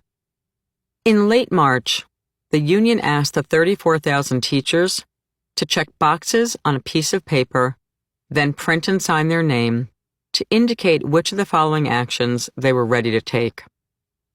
April 19th, day of school site-based actions. May faculty meeting boycotts. May 24th, citywide rally downtown. September strike vote, if necessary. With the hostile Supreme Court deliberating in the background, the next shoe dropped when the Anti-Teachers Union School Board, elected in 2017, hired new full-time staff leadership. It's likely that the anti-teacher majority, backed by the pro-charter, anti-teacher Silicon Valley corporate Democrats, would have wanted to change the superintendent the minute they were sworn into office in July 2017. But that would have been difficult because the superintendent who was in place then, Michelle King, was a widely respected African-American educator who had risen through the ranks first as a student, then parent, teacher, and principal in the LAUSD. The teachers respected her, and so did the majority of opinion leaders. But lucky for those backers, early in the new Silicon Valley-backed board's tenure, Michelle King had to take medical leave for a serious illness. Because King originally took only a medical leave of absence, the new board could only install a temporary internal high-level administrator to operate in her stead. Early in 2018, King resigned to address her worsening health. Without missing a beat, the new LAUSD school board hired a new superintendent, Austin Buettner. Unlike King, a towering figure in education policy with decades of experience, Buettner was a 1% former hedge fund manager who had no experience in education. Not to mention that he was a white man heading up a school district whose students, parents, and faculty are people of color and immigrants. At this point, union leadership saw the writing on the wall. Within 2 months of assuming his new post, Buettner released a report titled Hard Choices. Among other findings, it declared that LA teachers were overpaid and that their benefits were too good. It's one thing to have ideological differences But calling teachers overpaid in Los Angeles, a city in which many full-time workers must live in their cars and shower at a gym because housing is so expensive, was ludicrous and insulting. Irony doesn't do justice to the backdrop of all this. In 2018, the media and Democratic Party held fast to the idea that to save U.S. democracy, Democrats must win the midterms. Among the most decisive swing seats that national Democrats had to pick up were 7 in Greater Los Angeles County. Democrats thought these seats were critical to their success because the seats had been won by Republicans by a narrow margin in the previous election, but Hillary Clinton had eked out a victory in the same precincts in 2016. This made the Greater LA region ground zero for the national 2018 midterms fight. Imagine, top party donors were doing their best to wipe the teachers' union, their biggest electoral base in Los Angeles and nationally, off the map. And the unions were being called on to save the country from itself by flipping 7 key swing congressional seats in LA. It's amazing that Democrats wonder why some workers stayed home on Election Day in 2016. By July 2018, with hedge funder Buettner leading the charge for the school board management in negotiations, the teachers' contract negotiations had come to a complete standstill.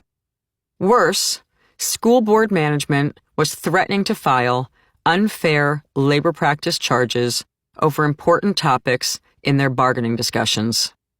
In labor speak, management and teachers were in a heated debate over permissive versus mandatory subjects of bargaining under U.S. labor law, and therefore most states' public sector labor laws. One of the many aspects of Byzantine labor law dictates that management must negotiate with unions, but only over wages, hours, and working conditions, which are deemed mandatory subjects. Permissive subjects are subjects that the employer discusses only if it so chooses, and when the union is strong enough to force them to. Decades into the renewed war against American workers, those permissive subjects have been interpreted pretty damn narrowly. In Los Angeles, green spaces, charter school regulation, and mandatory testing regimes, all key issues to the teachers and parents in LA, were considered permissive and not mandatory subjects of bargaining. Yet these are core issues that define the working conditions for teachers and nurses. Any decent negotiator can easily recognize the words management lawyers use to signal they will soon drag a union into court. The very cynical conversation usually starts with, "So, Jane, let me get this right. You continue to insist that how many patients a nurse sees is something that you are unwilling to drop from your proposals?" The point of asking, of course, is to both deflate the workers in negotiations and offer a negotiator like me a no-win situation to the most important worker issue. When the boss's lawyers repeat these asinine questions, it's their way of saying, if you don't drop this, we'll see you in court. The LA teachers quite clearly understood the multiple implied threats from management's negotiators and made the savvy tactical move to remove the topics that could legally be deemed permissive from their list of proposed changes to their contract. They struck proposals for green spaces, an immigrant defense fund to deal with Trump's immigration and customs enforcement agents arresting undocumented parents as they drop their kids off at school, and charter school restrictions, all demands that had been part of the original contract draft that they enthusiastically submitted nearly a year earlier. Dropping popular items from negotiations would not be easy to explain to the union members, nor to parents and students, who had all come together in robust open sessions throughout the first half of 2017 to craft a set of pro-student, pro-community contract demands, a de facto social movement contract. At that moment, The teachers knew they had to engage in a method called inoculation, where organizers describe all the horrible things management will say and do about the union before management does. It's a mechanism to counter the kind of polarization that is intentional in high-stakes campaigns. In this case, they had to explain to members and the parent community coalition before management why they were removing key proposals, because the new management team was already trying to pit some teachers against others and the community at large against the teachers. It wasn't hard to imagine that Buettner, author of the extraordinarily disingenuous Hard Choices report, would start crowing in public that the union was finally growing up and seeing management's way by backing down from its demands. Fortunately, the teachers had already built high levels of what's called worksite structure throughout the 900 schools. Worksite structure means there are highly respected teacher leaders in every school who can facilitate meaningful dialogue between teachers, parents, and organizers, and much more important, lead super majority direct actions. By summer 2018, union leaders were confident that they could successfully pull off conversations across tens of thousands of teachers and parents in only a matter of days to explain why year-long cherished proposals, such as green spaces, were being taken off the demands list. This was ambitious. It was summertime and school was out, so teachers and parents weren't convening in centralized locations. But union leaders were confident that they could carry this out because the worksite structures had been fully tested 7 times union-wide since the leadership change in 2014. Because the results of the previous structure tests had showed that most teachers were actively engaging with the union leadership felt comfortable enough implementing a new strategy that they didn't put in writing so they would not risk getting sued. Leaders couldn't withdraw the demand for green spaces, then tell the teachers in a flyer, "Hey, don't worry, we'll bring this back." That would itself be what's called an unfair labor practice, something prohibited by law, referred to commonly as a ULP. Instead, they withdrew key topics to avert a threatened legal injunction, knowing all along that if the rank-and-file teachers went on a massive strike and if parents and students supported the teachers, every one of the withdrawn popular demands would return to negotiations in the context of a substantially different power analysis, enough power to render the law against permissive subjects inconsequential. The union was playing power and strategy brilliantly, based on real-life experiences that included 4 years of systematic structure tests, not on wishful thinking and fantasy. For context, see the list of structure tests and how they were implemented by the union on the enhancement. By August, despite the teachers cooperating with employers' demands that they withdraw the permissive topics, hedge funder Buettner wasn't budging on their contract negotiations. In fact, he continued to promote his Hard Choices report to the media, spending his time trying to give the teachers a bad image as overpaid, overcompensated, and lazy, rather than actually tending to the negotiations process. His unwillingness to engage in collective bargaining left the teachers no option but to begin planning for a strike authorization vote. Many teachers said, "Enough is enough" with this new, non-education, seemingly anti-public education superintendent of schools. Teachers like Julia Lathan, an art history teacher, were fed up. "Our school has over 2,000 students and 1 nurse, but she was only hired part-time. Because of this, I let my students know that I have a cabinet in my classroom that's always stacked with pads and tampons. I need these kids focused on their education, not worrying that they are going to bleed their pants at school because there isn't a nurse on duty." Not one teacher I interviewed in Los Angeles during the strike vote placed wages at the top of their list. If you asked a teacher, if management offered to meet your salary demands and nothing else, would you still plan to strike? The response would be a resounding yes. Among the top concerns voiced by teachers was the need to eliminate Section 1.5 of their contract, which institutionalized a teacher-to-student ratio of one teacher alone in their class without assistance to up to 46 students. That's right, one teacher responsible for up to 46 students. On Section 1.5, Brandon Abram, an English teacher with 18 years of teaching experience, said, "When I started teaching in 1999, the teacher-to-student ratio was 1 to 20. I had 20 students in my class. These days, because of all the cuts, we don't even have school librarians anymore. We are teaching basic literacy. They keep cutting and cutting and cutting essential services that students need to learn. To do a good job, which we do, is hard enough when conditions are perfect. But when the conditions get this challenging, it's hard to motivate and inspire students, but we do it. The problem is, really good teachers are leaving the profession because the conditions have become so difficult." From August 23rd to August 30th, over 7 days, the rank-and-file teachers voted school site by school site.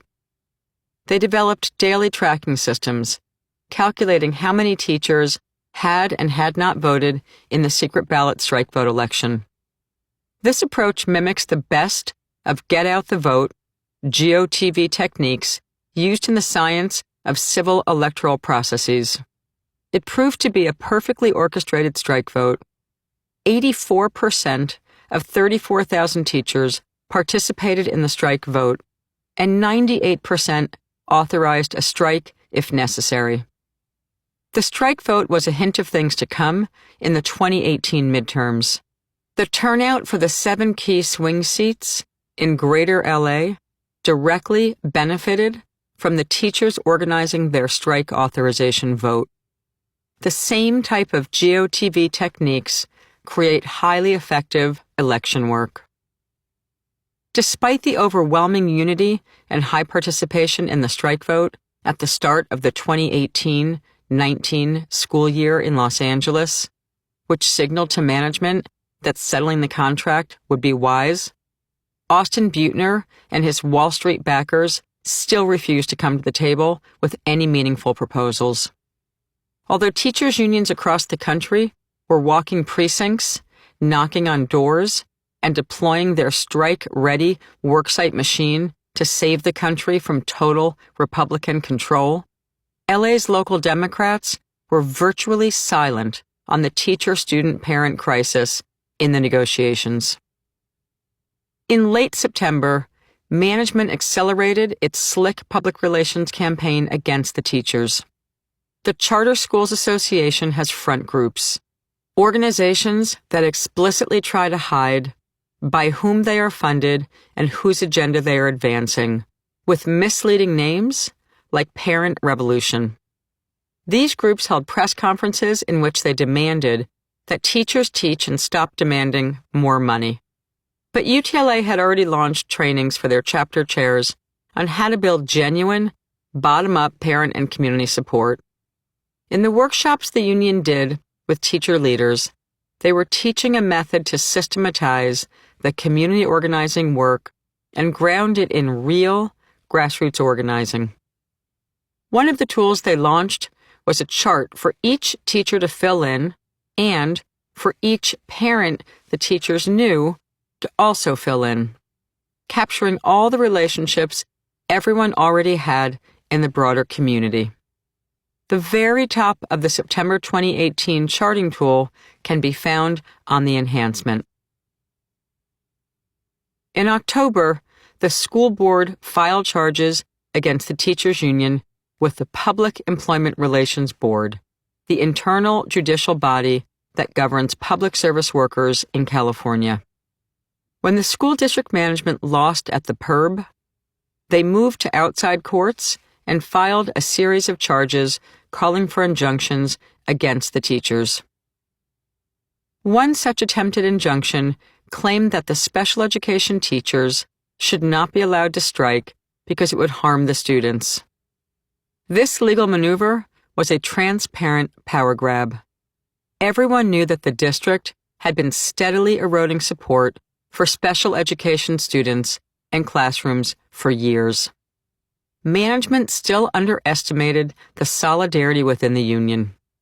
In response to the injunction, the unionized special needs teachers stood shoulder to shoulder with parents at press conferences during this stall tactic. Their message was clear. If the school board gave a hoot about the special needs kids, there wouldn't be a strike. You'd be funding more teachers to care better for these children. Each attempt by management was aimed at diffusing and disrupting the momentum of the teachers. This strategy, you'll remember, is called futility. The point is to make people think that no matter what they do, nothing will change. Although Buettner's actions did stall the strike by several months, the 4 years of serious union building by teachers and their supporters turned out to be far more formidable than the mayor, local elected politicians, or management team at the school board expected. The teachers had authorized the strike, if needed, back in August, and the school board management had in fact succeeded in preventing them from actually going on strike all fall using the legal gimmicks and injunction attempts. Management strategists see each union contract as a war of attrition. They think the longer they stall, the more likely everyone will get frustrated and stop participating. This is part of the futility weapon. Plus, there's the weather, which is super real in good strike planning. An early October strike takes place in the best weather on the planet. Winter is the colder, rainier season. But by early January, the courts had rebuffed management on each claim, setting the stage for the teachers to be able to finally strike. The strike began on a Monday morning, January 14th, when teachers held picket signs at their schools. Perhaps the boldest lie of all, told by Superintendent Buettner, was in a press release on the first day of the strike. It stated that only 3,500 teachers were striking and that the rest were in school. That number was off by 31,000. Perhaps that was the same sort of faulty math he used in his claim that the city's teachers were overpaid. The teachers started by picketing at schools in the morning. Then by late morning on the first day of the strike, they marched to the park surrounding City Hall. They used this same strategy for 3 of the first 5 days of the strike. The teachers didn't have the weather on their side. In fact, it was a weather disaster. Though California had been plagued by droughts and wildfires that fall, it rained all week during the strike. The region had some of the most massive rainfall the state had in years. It's not hard to imagine how much bigger the numbers would have been had there been LA sunshine. Each rally and March Day, a crowd of 60,000 people packed the plaza, which meant that many parents and students were joining the protest with the teachers, since there were only 34,000 teachers in the district. These were parents who had been brought into the contract proposal drafting process in 2017 by the teachers' union and their allies like Reclaim Our Schools LA, ROSLA, and who had also been educated by teachers about the issues in their contract fight. These were parents like Jane Tyler, who said, "For the first time ever, parents were valued as equal partners by the union. Not only were we allowed to participate, but we were strongly encouraged to be part of the strategizing, calls to action, including this strike, and the decision-making process. Parents, students, and teachers worked diligently in perfect concert on behalf of the fundamental right of all students to receive a quality education without criminalizing them through challenging the racist random searches or underserving them by not serving the whole child. The teachers' union invited us to be part of the fight for a model of schooling that provides students with a fighting chance at success. This is real community empowerment, and we sparked the movement to reclaim our schools and our voices. Other parents who were participating in the marches expressed similar sentiments, including Jasmine Garcia, whose daughter attended City Terra Elementary School. The strike is empowering because parents and kids are out in the streets alongside our teachers. We all found it important to fight for workers' rights and resources for our schools. For me, personally, it is important to show my daughter how to be out in the streets. It is important for both me and my daughter to take action together. It is important for my daughter to experience a workers' strike. She's read about them, but now she is a part of one. It was an empowering experience. The media and the political leadership of the city quickly understood the strike's strength as teachers and parents stood in solidarity in the pouring rain, often dancing. The image of their 60,000 umbrellas echoed the 2014 umbrella protest in Hong Kong, which, incidentally, was also a fight for democracy. By the fourth strike day, with tens of thousands of people dancing and chanting in the brutally hard rainfall outside City Hall, the mayor and the leadership of LA had had enough. It was time to do something. They summoned the union leadership and management team into City Hall to find a solution that would get 600,000 students back to school. As soon as the top honchos were in the room together, the mayor of the second largest city in the country, the union president, and the hedge fund banker turned school superintendent, Buettner and the mayor suggested that they narrow the bargaining topics to central issues like pay in order to resolve the crisis quickly. But Caputo Pearl laid out the bare reality. To settle the strike, the topics on the table would need to actually expand to include the ones the teachers were forced to take off the negotiations table back in the summer and the fall because of the legal threats and attempted injunctions. Bingo. The teachers' union leaders' careful calculations in summer and fall to avoid legal action for including non-mandatory subjects of bargaining in their contract proposals was paying off exactly as they had hoped. The strike had created a crisis for the employer and the entire political elite of the city and county because it affected so many people. Normally, when big power players, such as the mayor of the second largest city and the governor of the state with the sixth largest economy in the world, get involved to help encourage a recalcitrant employer to end the strike by negotiating an agreement, they want it over as quickly as possible, and they want to narrow down bargaining topics to the bare essentials. But the teachers had built enough solidarity and organization to reset the entire power structure and expand the topics on the bargaining table over the course of 4 straight days of negotiation during the Martin Luther King Jr. holiday weekend in nonstop talks. At 6 a.m. on Martin Luther King Jr. Day, the 22nd hour of a 22-hour marathon round-the-clock negotiation between the teachers' union and the management of the LA Unified School District, the teachers finally won their contract, which addressed all of their demands in one fashion or another.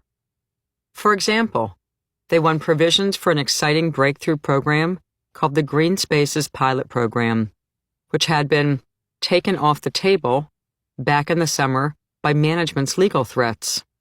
The language in part read, "The Los Angeles Unified School District shall create a green space task force that includes representatives from LAUSD, UTLA, the union, and the City of Los Angeles. The district will work with UTLA, the City of Los Angeles, the County of Los Angeles, and appropriate nonprofit partners to create, to the maximum extent possible, adequate green space for student physical activity. In creating a task force plan, green space shall be studied in order of priority order as follows. Schools without any existing green space and not located near parks. Schools without any existing green space. Schools with small amounts of green space, and communities with limited to no access to parks and recreation. This Green New Deal-like victory was among many remarkable achievements that resulted from the walkout of United Teachers Los Angeles, its first in 30 years. UTLA fought hard and fought smart to build the power required to win a great contract that supported not only teachers, but their communities. A true social justice collective bargaining agreement started by the teachers. According to Caputo Pearl, without an all-out strike, we knew they'd never agree to our big community demands, including green spaces, creating an immigrants' defense fund. ICE had been increasingly targeting schools, a big expansion of school nurses and guidance counselors, or our top demand to reduce the number of kids per class, unless and until we were out on strike with parents standing united behind the demands. The strike lasted 6 school days. The locally elected leaders, mostly corporate Democrat types reflecting the priorities of Netflix mogul Reed Hastings, not the income or ethnicity of the parents or students, had interpreted the 2017 victory of the pro-charter school candidates as their own structure test, incorrectly thinking there was little to no support for public education in the community. They believed that parents would side with the school board against the teachers in a strike scenario. If that happened, the strike would not be a success. Parents are the decisive factor in an education fight because of their sheer numbers and assumed moral superiority. Imagine parents, in huge numbers and in the news nonstop, cursing the teachers. That would be a public relations disaster, but the school board was wrong. Because of intense employer opposition, winning the Green Spaces union contract proposal required the full might of the strike. Management fought teachers tooth and nail on the demand that kids have access to outdoor green spaces for recess. After 8 years of Michelle Obama's work with the Let's Move program, where one of the 5 keys to raising healthier children was getting them outdoors for physical activity, Wall Street bankers who call themselves Democrats, the type who backed her husband and who took over the school board in Los Angeles in 2017, dug in their heels against thousands of teachers who were demanding improvements to the physical, emotional, and mental health for more than 500,000 students. The union contract also stipulated that the district would remove the supposedly temporary buildings that had occupied city school grounds for decades. The bungalows, ugly, windowless, steel-walled structures resembling train cars or international cargo shipping containers, were the grotesque reminders of the disinvestment in America's public schools and disinvestment in the American public. The bungalows overlooked asphalt playgrounds and freeways, and often didn't offer access to sunlight or fresh air for students. So dismal were the bungalows that dotted the K-12 campuses that Los Angeles Mayor Eric Garcetti, who played a key role in helping drive the strike settlement, quipped at one point during the negotiation that the city considered buying some used bungalows from the school district to use as shelters for the rapidly expanding homeless population, another result of decades of austerity. The city decided against the idea because they were so derelict they weren't suitable for homeless people. Yes, structures that were not deemed as adequate alternative for people sleeping in the rain or with rats were indeed good enough for poor and low-income kids to spend most waking hours in, supposedly learning the ABCs that will prepare them for competing with AI and robots in Silicon Valley. The idea of equality of opportunity would be a joke, if not for the teachers fighting through their union with their heart and feet to make it so. The Green Spaces Agreement had way more meaning than even the obvious ones of getting kids outside to play and the riddance of inappropriate learning spaces.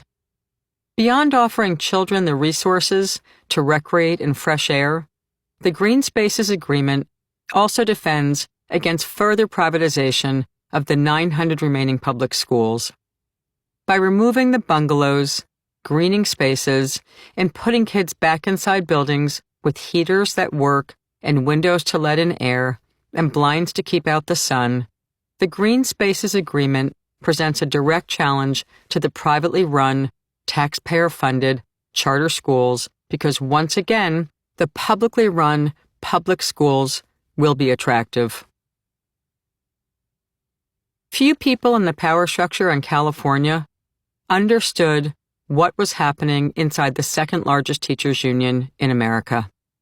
Conventional wisdom held that teachers' unions were flat on their backs by the time Trump took office and appointed billionaire blunderer Betsy DeVos to finish off what Arnie Duncan, himself a proponent of privatization, charter schools, and weakening the power of teacher unions, started under a wildly popular Democrat president. Lost in the press coverage during the strike, which focused on wages, the least important issue to teachers in this strike was that the strike was about the future of public education. The teachers, working with parents, saved 900 public schools in Los Angeles from the jaws of an obscenely well-funded, pro-privatization, anti-teachers union slate of billionaires. Along the way, the teachers union also helped win back control of the U.S. House of Representatives by throwing its resources into the 7 key House races in Greater L.A. at the height of their strike preparations. And they made a mockery of the June 2018 Supreme Court Janus decision by building a strike-ready union that the members fully owned and engaged in. Many of us learn best by doing, by taking action, and by experiencing change. The LA teachers delivered a masterclass in how to rebuild a union, how to unite very different kinds of individuals, from Latinx in the heart of Los Angeles to African Americans to white members from the San Fernando Valley, how to effectively hold Democratic politicians accountable to their historic base, and how to fight against a stacked deck and win big. Chapter 7. As go unions, so goes the Republic. To abandon the strike is to abandon the concept of wage labor. For the essence of wage labor, as opposed to slave labor, is refusal to work when conditions of work become unbearable. John Steuben, Strike Strategy, 1950. I pivoted from an early career in full-time environmental activism into organizing unions when I was sent to work in Stamford, Connecticut at the height of the financial boom in the raging 90s. Neoliberalism was at peak success. Bill Clinton and Tony Blair were finishing the work begun by Ronald Reagan and Margaret Thatcher, dismantling society by dismantling unions. They made union busting look cool. Clinton was young, danced to Fleetwood Mac, and played the saxophone at his inauguration. Fresh-faced Blair, taking the stage to give his victory speech in 1997, smiled and declared, "We are now today the People's Party. No matter what people's background, or their creed, or their color, the people are uniting behind new labor." They each seemed comfortable around smart people of color and unthreatened by strong women pushing against the glass ceiling. But the word new that Blair added in front of the party's actual name the Labor Party, represented the same kind of new ushered into the Democrats by Bill Clinton. They each brought policies into their political parties that hurt women, people of color, and all workers by slashing taxes on the rich, eviscerating environmental and labor regulations using free trade agreements, and declaring that pensions of teachers and other public service workers were no longer sustainable, and forget big government. They understood that promoting diversity by putting a handful of women and people of color in a few top slots would make others think they could get there too.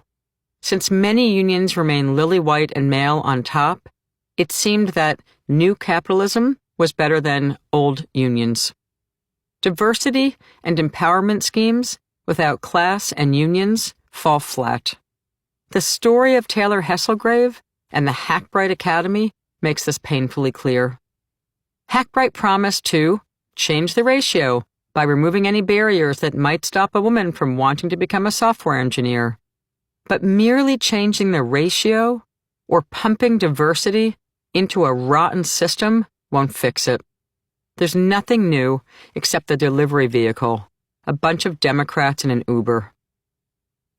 Stamford and Fairfield County, the region in southern Connecticut, where I set out with 4 smart unions to challenge unfettered corporate power and the super rich, was a microcosm of these dynamics. Stamford was once a booming industrial region, particularly along the Long Island Sound, where major defense contractors and defense-related industries operated. In 1946, those industries were heavily unionized, and there was a general strike. By the raging 90s, however, unions had been all but wiped out of the region. The ones that were left were hanging on by a thread and largely ineffective. These regional New England towns were wealthy suburbs, with lovely lawns and a burgeoning finance sector, complete with a glitzy trading floor built by foreign global financial titan Swiss Re. On a good day, the ambitious mayor of Stamford, Daniel Malloy, was ambivalent about unions. But most days he was downright hostile and engaged in union busting. He had come of age as a young Democratic Party leader under Bill Clinton's reign in a place where unions didn't have political power. They faded with the region's factories decades back. Union members hadn't made up his electoral base when he ran for mayor. Diversity and stock options were in. Unions were on their way out, right? Malloy came close to saying that in many a confrontation as workers rebuilt unions from the ground up, worksite by worksite, supermajority strike by supermajority strike, covering healthcare, real estate, and hospital sectors, winning 31 of 32 NLRB elections, first contracts, political races, and a big campaign to stop the racist gentrification plan dressed up as revitalization. We warned Malloy that if he wanted to succeed in politics, he'd have to learn to make peace with working people. That included the thousands of people of color who were our new members and lived in the subsidized housing he sought to demolish. Malloy got the same education in 1999 that Los Angeles School Superintendent Buettner and Mayor Garcetti got in 2019. That the not rich women and people of color workers in the service sector are every bit as capable of building strike-ready worker organizations and joining with white workers in the worst of times through the most hostile conditions. And when they do, they win. As this book goes to print, the official unemployment rate is 3.7%, with newspaper headlines boasting about 100 months of job growth. But the bright economy forecast disguises the real state of the country. 60% of Americans not only have no savings, they are in debt. The 2008 financial crash, for example, gutted a huge number of people's retirement plans, devalued the mortgages of those folks who were fortunate enough to own a home, and led to massive layoffs and unemployment. The crash wasn't an accident. It was precipitated by rule changes, by conscious choices driven by Wall Street bankers and the business elite using their politically decisive lobbying muscle in the nation's capital. It enabled and even incentivized subprime lending, reducing conventional lending standards to low-doc loans and allowing the merger of commercial and investment banks, all with no regard for the impact on the rest of us. Even if people didn't lose their homes during the housing crash, it soon became impossible for them to get equity from them or sell them. It trapped them in place, making it impossible to move for jobs when companies like General Motors, after announcing massive plant closures and layoffs in late 2018, closures Donald Trump promised would not happen under his presidency, offered a few workers jobs but in different states after its 2019 plant closings. Or companies like Amazon, who in late April 2019 made a surprise announcement informing thousands of workers that the particular warehouses in which they worked would be closing for renovations in less than 2 months and offered them jobs in other states. And many of the so-called new economy jobs are being created in the Southwest and West, far from the Rust Belt, where workers have been hit hard by intentional unemployment, or globalization, as I've explained. For workers stranded by the housing crisis, that means splitting up the family. Busting up families leads to other social consequences for which the rich also refuse to pay. It leads to workers living in their cars. That's bad, but it gets worse.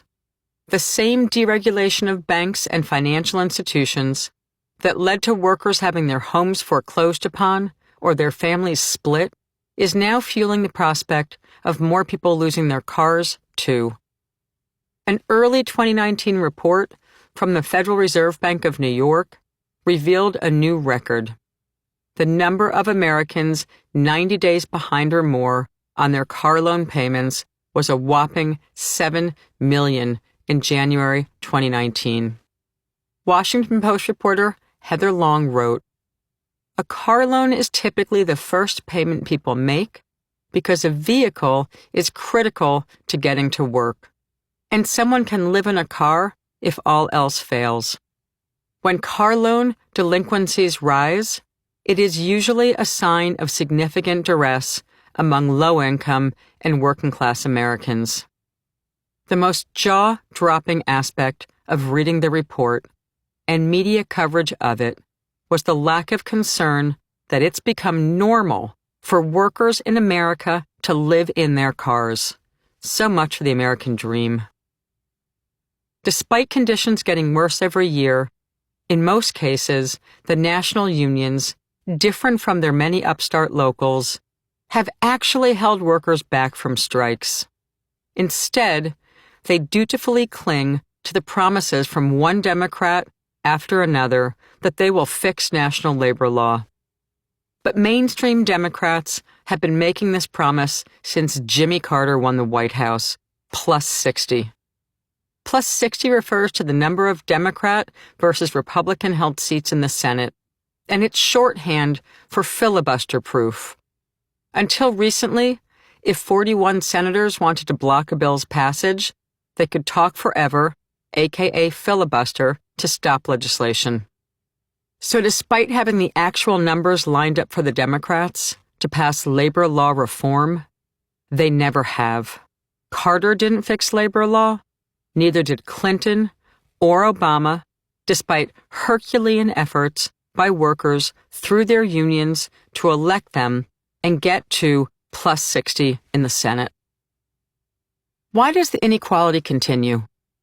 Because as the Princeton Northwestern study discussed in the introduction of this book confirms, huge corporations and the people who run them not only have the money that's missing from non-existent savings accounts of working folks, but they are also the people making the decisions that allow them to continue to plunder the middle and working class and the planet. When you hear pundits blaming workers for not voting, or voting against their interests. Blame the CEOs and corporate Democrats for decimating unions and failing all the working class, black, brown, female, male, white, all of them, for the past 50 years. Blame the Wall Street Silicon Valley wing of the Democratic Party for electing Donald Trump. By 2016, the biggest problem was that many workers simply gave up. Many were the ones who were sure the first black president would bail them out along with Wall Street, and he didn't. Some pulled the lever for Trump, but most didn't. The actual numbers from 2016 reveal that rich people and the middle class are who elected Trump. Most workers couldn't pull the lever for him, but they lost faith in Hillary, America is already great, Clinton, because living in your car, forgoing needed medical care because you can't afford it, and having no pension isn't already great. If the Democrats field another presidential candidate who is backed by mostly corporate money, odds are that Trump will win again. He delivered what the super rich wanted, massive tax cuts. He delivered what the corporations wanted, massive tax cuts and the wholesale destruction of more regulations than anyone can keep track of. In addition to undoing regulations, he has dismembered the regulatory agencies, replacing their decision-making staff with the very industry leaders who wanted the agencies abolished. The non-decision-making staff in the federal agencies were humiliated, driven to despair by being forced to work without pay. So many outrageous things happen every day at the hands of Donald Trump that most people have forgotten that hundreds of thousands of workers in the federal government were used as pawns by a viciously cruel boss. According to the Intergovernmental Panel on Climate Change, we have until 2030 to reverse course before we enter a climate catastrophe. Taking that date as a deadline, what's a credible plan to win the change needed? Winning the White House is urgent. The Democrats need a ticket, hint, the VP might actually matter, and platform that unites everyone who has suffered under previous Democratic administrations, not just Trump's. Trump and his backers will double down on every tactic they used to win in 2016. Because so much of how Republicans won mirrors what union busters do in every hard union fight, be it a contract campaign or an NLRB election, learning the lessons of how the workers who are still winning today, overcoming stiff odds, is key to victory if we want a shot at turning our country around. For starters, assume there will be massive voter suppression. There's no reason to believe differently after 2 governor races, Georgia and Florida, were stolen in 2018. And those were only the most publicized races. No number of lawsuits or legal action will prevent voter suppression in 2020. Forget it. Recall that a less conservative Supreme Court backed a coup in Florida in the 2000 election. And even though poll watchers will help weed out some suppression, like lawsuits, they won't stop it either. Instead, we must assume voter suppression will happen and plan for it. Planning for it means understanding that there are 2 major categories of voter suppression: overt and subtle.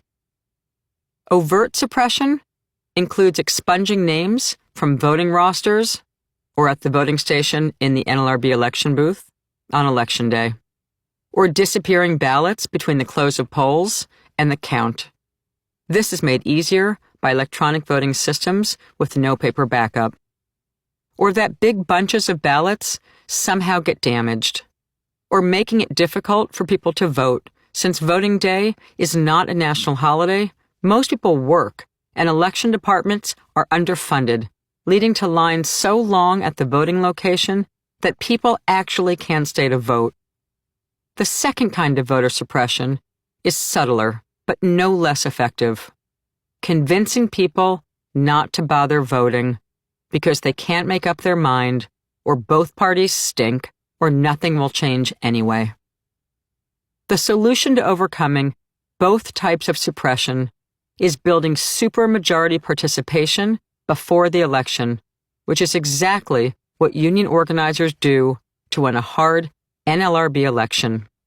We assume the boss will shave 20 to 25% of the yes for the union vote, which forces us to build supermajority participation. We can assume that voter suppression can shave off a substantial percentage of voters. How do we build this supermajority? Think back to the unionization and strike efforts of the Philadelphia nurses described in Chapter 5 and the Los Angeles Teachers Union and strike efforts in Chapter 6. In each instance, the organizers spent endless time gathering the evidence that they have supermajority participation by identifying natural leaders and using structure tests. This gives them a solid, evidence-based understanding of who is willing to take high-risk actions in the face of increasing polarization. This makes all the difference between thinking or wishing you have supermajority support and knowing without doubt that you do.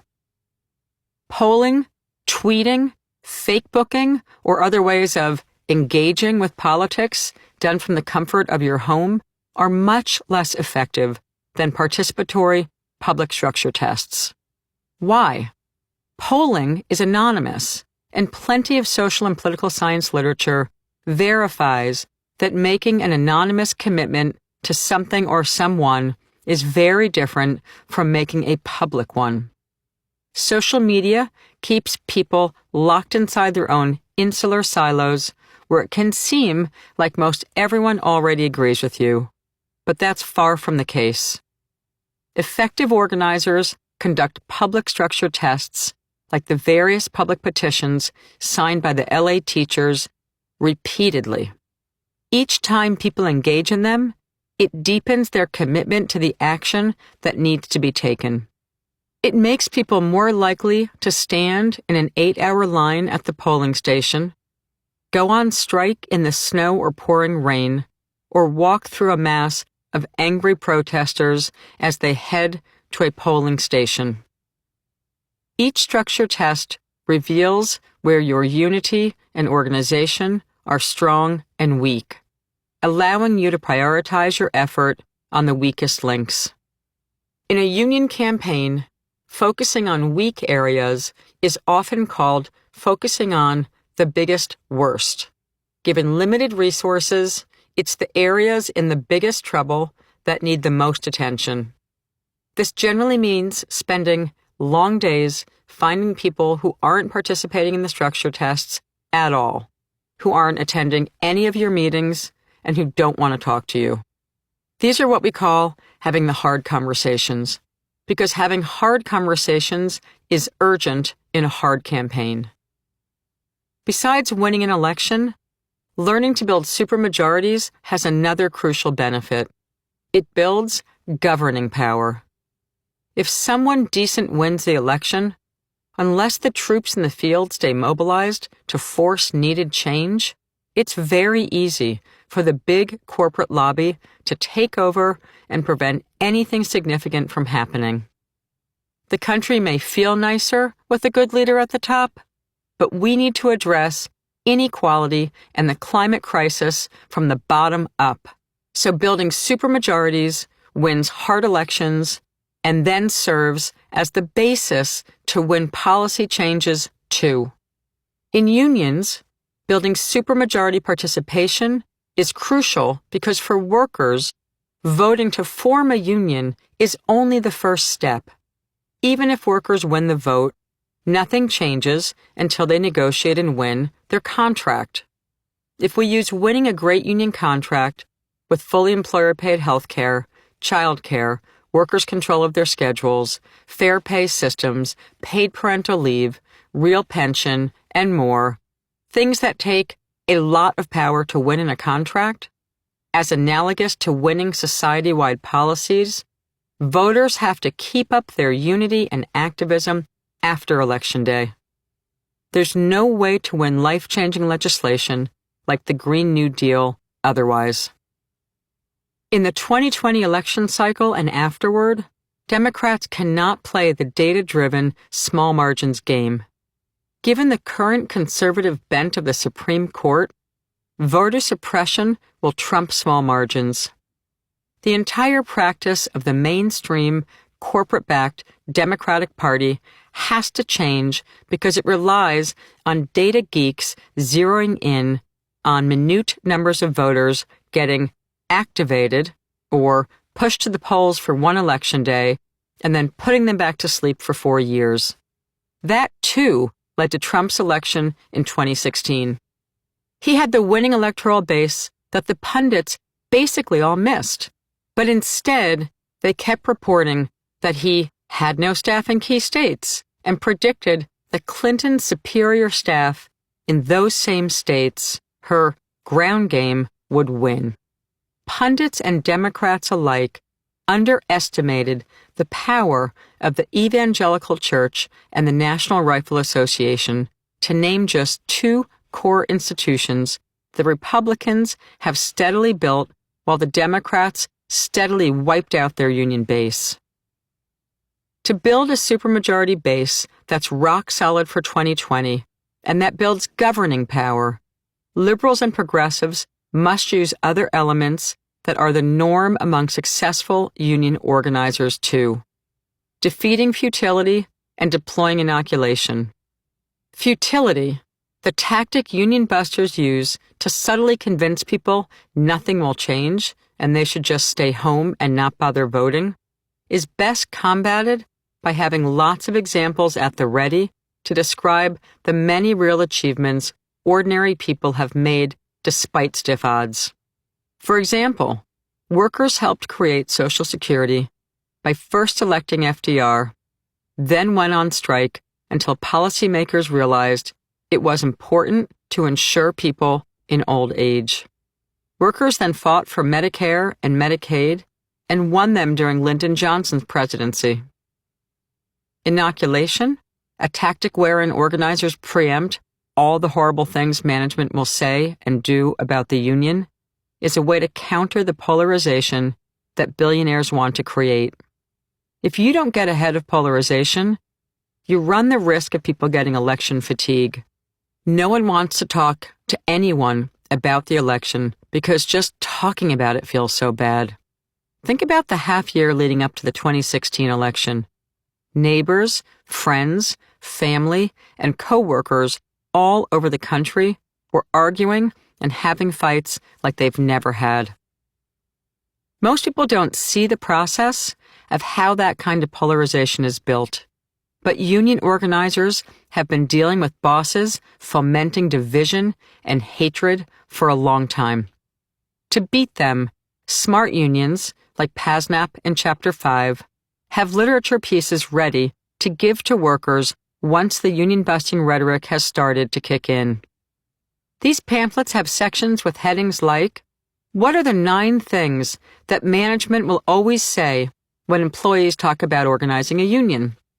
Followed with responses like, "Hint, they come directly from the consultant's anti-union campaign manual." But good literature doesn't win the war for either side. Only face-to-face conversations among trusted colleagues can defeat the kind of polarizing campaigns that are the norm in unionization elections, the Jim Crow South, and now, all of America. This means that neighbors, congregants, parents of kids on the sidelines of every K-12 sports team, book clubs, and knitting circles, every place people gather and regather regularly, need to be engaged in the same way workers engage with each other in their workplaces during a union campaign. Workers did not achieve access to quality health care, the right to retire and greater safety on the job, the resources to own a home, access to decent subsidized affordable housing, and the ability to send their kids to college because some wealthy philanthropists donated money to a certain cause. Plainly, none of the most important gains for equality from the mid-1930s through the 1970s would have been possible without workers building strong organizations like the LA Teachers Union and PASNAP and Unite Here, and the success of their recent strikes is testament to the fact that unions still hold the power to change people's lives. Their success was also mirrored by thousands of Marriott hotel workers in the same period. In the fall of 2018, in the months leading up to the LA teachers' strike in early 2019, the workers at Marriott did something academic experts said was impossible. A union of low-wage immigrant workers toiling in so-called unskilled jobs banded together, went on strike in 7 big cities against a major multinational employer, and set a new, higher standard for hotel workers and other low-wage earners. Similarly, the tactical genius of school bus drivers in rural West Virginia in 2018, teaming up with teachers, helped topple a trifecta-red, Republican, natural resource-destroying, corporate-controlled state. Unions have so much value, not just to build the power required to undo the rot of democracy and rampant income inequality, but also to teach Americans how to unite again. Power for ordinary people can be built only by ordinary people standing up for themselves with their own resources in campaigns where they turn the prevailing dogma of individualism on its head. They use their collective intelligence and ingenuity to build solidarity and fight for human dignity. Starting in the early 1970s and for the next 4 decades, the rise of something known as liberal philanthropy advanced a model of change predicated on pacifying the majority while lawyers and specialists advocated on behalf of others, thus the advocacy model. This philanthropic agenda also endorsed the end of unions, seeing them as a vestige of a bygone industrial era. It's time to realize that approach was and is a colossal failure. Democracy, it turns out, requires a thinking people. Robots aren't better than humans, AI isn't supreme, and Peter Thiel isn't going to live to 300 years old, no matter how much of our wealth he invests in cryogenics. The youthful leadership of this country sure as hell can mitigate the tide of climate change. But the foundation of the House of Power for progressives are unions, complemented by strong, independent, community-based organizations, helping to hold unions accountable to broad societal goals. Newspapers seem old-fashioned, but we are now seeing the results of losing the function of newspapers, which was never simply the paper, but real news. Unions get built as last century, too, but the point of unions isn't their buildings or bureaucracy. It's the political education, solidarity, and confidence building among the many that comes from people acting collectively, including strikes, for their own betterment. Nothing can rebuild a progressive, ground-up electoral base like a strike-ready union. The Koch brothers know this, the Democrats don't. The choice is clear. Build good unions, undo Taft-Hartley, and enable robust collective bargaining and strikes, which will force an end to austerity as it did in Los Angeles. Otherwise, democracy ends. We don't need to innovate. From now until the 2020 election day and beyond, we must put the pedal to the metal on the kind of supermajority strikes that began in West Virginia in 2018. Good unions point us in the direction we need to go and produce the solidarity and unity desperately needed to win. We can fight and we can win. Acknowledgements. The book in your hands has many contributors. I am grateful to each and every person whose stories and actions inspire me and teach me. I feel blessed by the brilliant people who have developed the best of my thinking and who share no blame for my weaknesses. Starting on a somber note, 2 people I love and respect who supported my work on this book specifically and who each challenged me in good ways since I entered the academic arena, died during the very short months I was toiling over a collective bargain. Colin Barker, a powerhouse radical intellectual, but also a very down-to-earth activist, died in February 2019 from cancer. When I finished the first chapter in December 2018, I sent it to him, knowing his time for feedback was coming close to the end. He read it immediately, cheering me on as he always did. I miss him, and I'm so thankful for his sharp additions to much of my thinking. Likewise, someone amazingly special in his own right, and similar in some ways to Colin, someone fundamentally nice and incredibly understated in intellect, died abruptly and without warning, just as we were emailing about him vetting a key chapter in this book, the one and only Dan Clausen. Dan was a key member of my PhD committee and directly helped me think about this book in several conversations. He and his fabulous wife, Mary Ann Clausen, had brainstormed some citations and evidence I needed to back up several claims in one of the chapters. And by brainstorm, of course, I mean I sent a brief email request for help and in return got a perfectly typed, meticulously written 2-page memo from Dan, who made sure to point out that he and Mary Ann had worked as a team to produce the note. I was sick to my stomach when the news of Dan's sudden passing arrived via text, and I miss him often. Someone who has inspired me since her birth, and even through her death, occupied large sections of my emotions all through this period. My amazing niece Pella, who at the young age of 27 was already fighting for the rights of immigrant youth, the planet, and all of us. I haven't had the words to describe how painful it was to lose a 27-year-old who was already a fierce fighter, and I still don't. I sob mostly instead, as I do now while typing these words. But her strong ethical, moral, and legal convictions about what is wrong and what is right about this world live on in all of our family and her many young friends.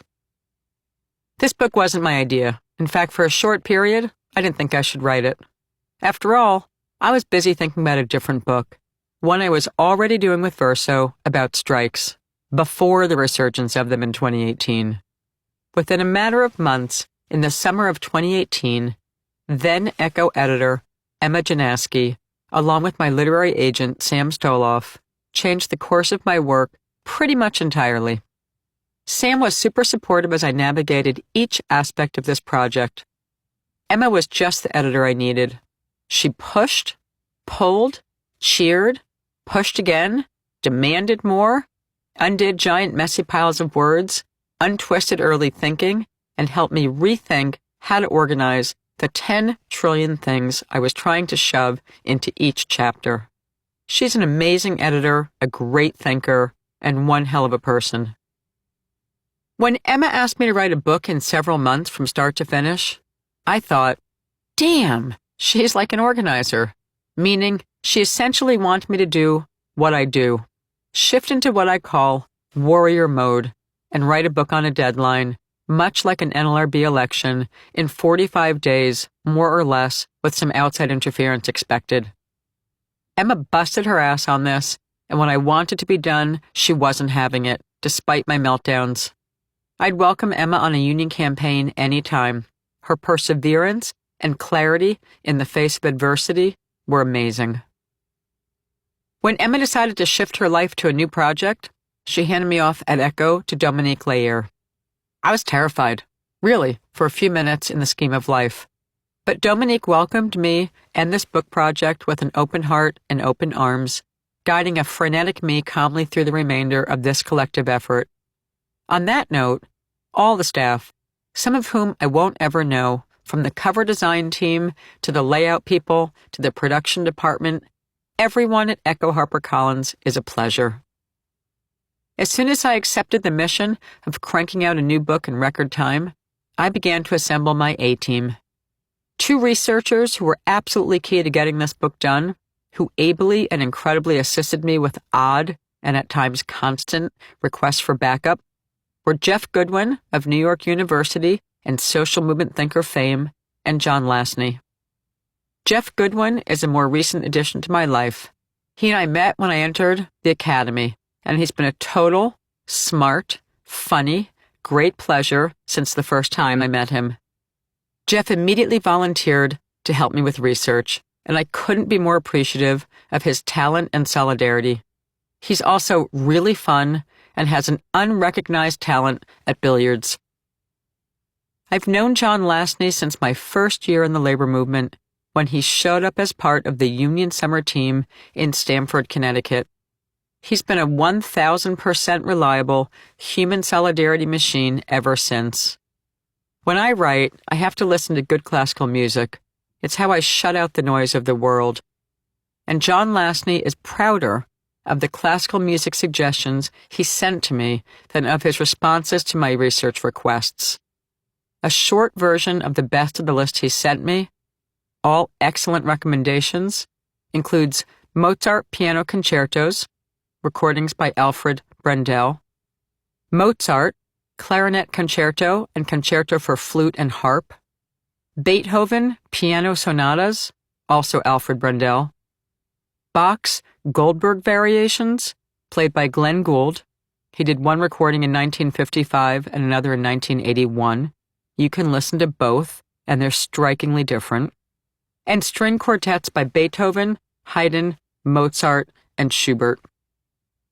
Aside from Jeff and John, the dynamic duo research team, the next person who willingly volunteered endless time to help me was Katie Miles. Katie read every version of every chapter twice, and by the end, I think 3 times. She probably read 2 of the hardest to write chapters 4 times each. Her smart organizer brain, melded to her inherited writing and editing gene, was enormously useful as I cranked out this book. Chris Somm, another former researcher, along with recent former researcher Justin Panos, kicked in at odd moments and did some amazing hospital and Amazon research, most of which didn't make it in, but did help me clarify things I could and could not assert about 2 distinct economic sectors. Nelson Lichtenstein, historian extraordinaire, reviewed Who Killed the Unions. Upon receiving his approval, I slept considerably better afterwards.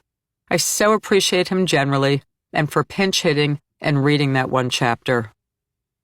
The other person who made the pace and readability of this book possible was Webster Williams for his endless, fast, effective copy editing. Webster is extraordinary, a gift to me in the world. I so appreciate his work and his commitment. Occasionally pinch hitting when I was handing Webster too much to do at once was the great copy editor Jane Halsey. I also want to thank Garrett Keyser, whom I barely know, for sending me really encouraging handwritten notes all through the months of this book project. A lifetime friend and ally, Ross Hammond, showed up nearly every single week, which I asked him to do, to take long hikes with me to get my endorphins and also my brain juices flowing. There was one particularly crazy weekend, crazy because of climate change, when despite harrowing and torrential rainstorms and branches flying off trees, Ross showed up regardless, and we hiked for hours under the magnificent canopy of Muir Woods. Other friends who kept me sane, or tried to, include Laura Pandapis and Corey Valentine for being sure I went to yoga each week and made room for one night out every week for dinner with 2 great women.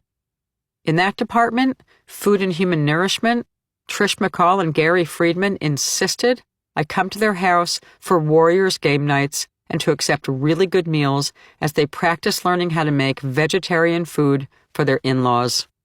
I've never had a better gig as a guinea pig, sampling gourmet homemade veggie meals.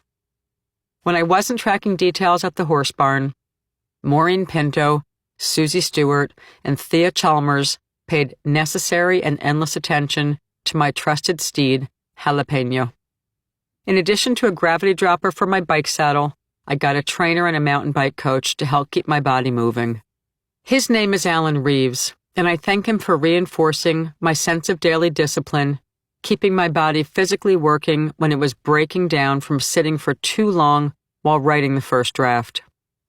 Lifetime pal Catherine Banghart helped fill in citations, and at one point, fill in an empty bank account. John Anner. OMG, John Anner. I'd send him a few sentences and exclaim, "This sucks. What am I saying?" And he'd immediately get me unstuck. Speaking of getting unstuck, when going in circles about the title of this book, I was visiting with Janice Fine, and she decided to gather her household and declare a brainstorm session to help me find a book title. From that very brainstorm, her son, Benjamin Biko Fine Donnelly, said, "What about a collective bargain?" The rest is history. My sister, Bree, participated in many other brainstorms on the design, look, and feel of the book. My brother Mitchell gave generous time to this effort on legal matters. And while on the topic of the law, Bill Sokol, whom I have long called my favorite labor lawyer ever, was endlessly on hand to patiently help me understand various aspects of recent U.S. Supreme Court rulings as they came down, including long discussions about the Epic and Janus cases. Bill Sokol is the exact kind of labor lawyer every worker deserves and every union organizer craves. Near the end of this process, two women whom I could not pick out of a lineup, but to whom I owe my left or right arms, are Miriam Gordis and Annie Berman.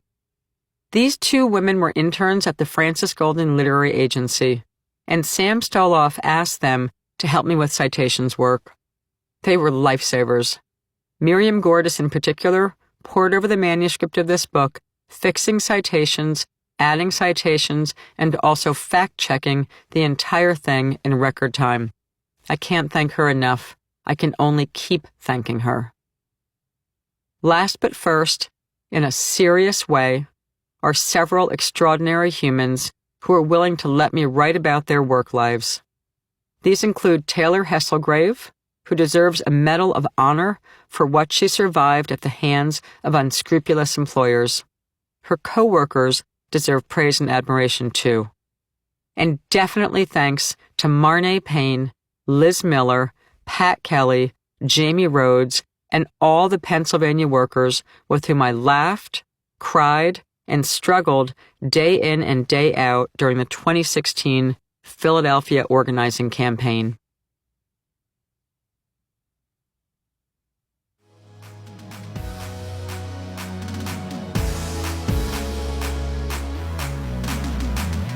This is Jane McAlevey.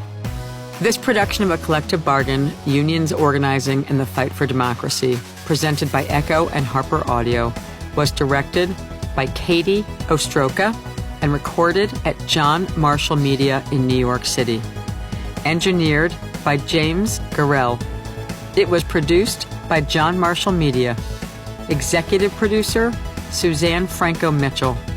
Text copyright 2020 by Jane McAlevey. Production copyright 2020 by HarperCollins Publishers. All rights reserved. Thank you for listening.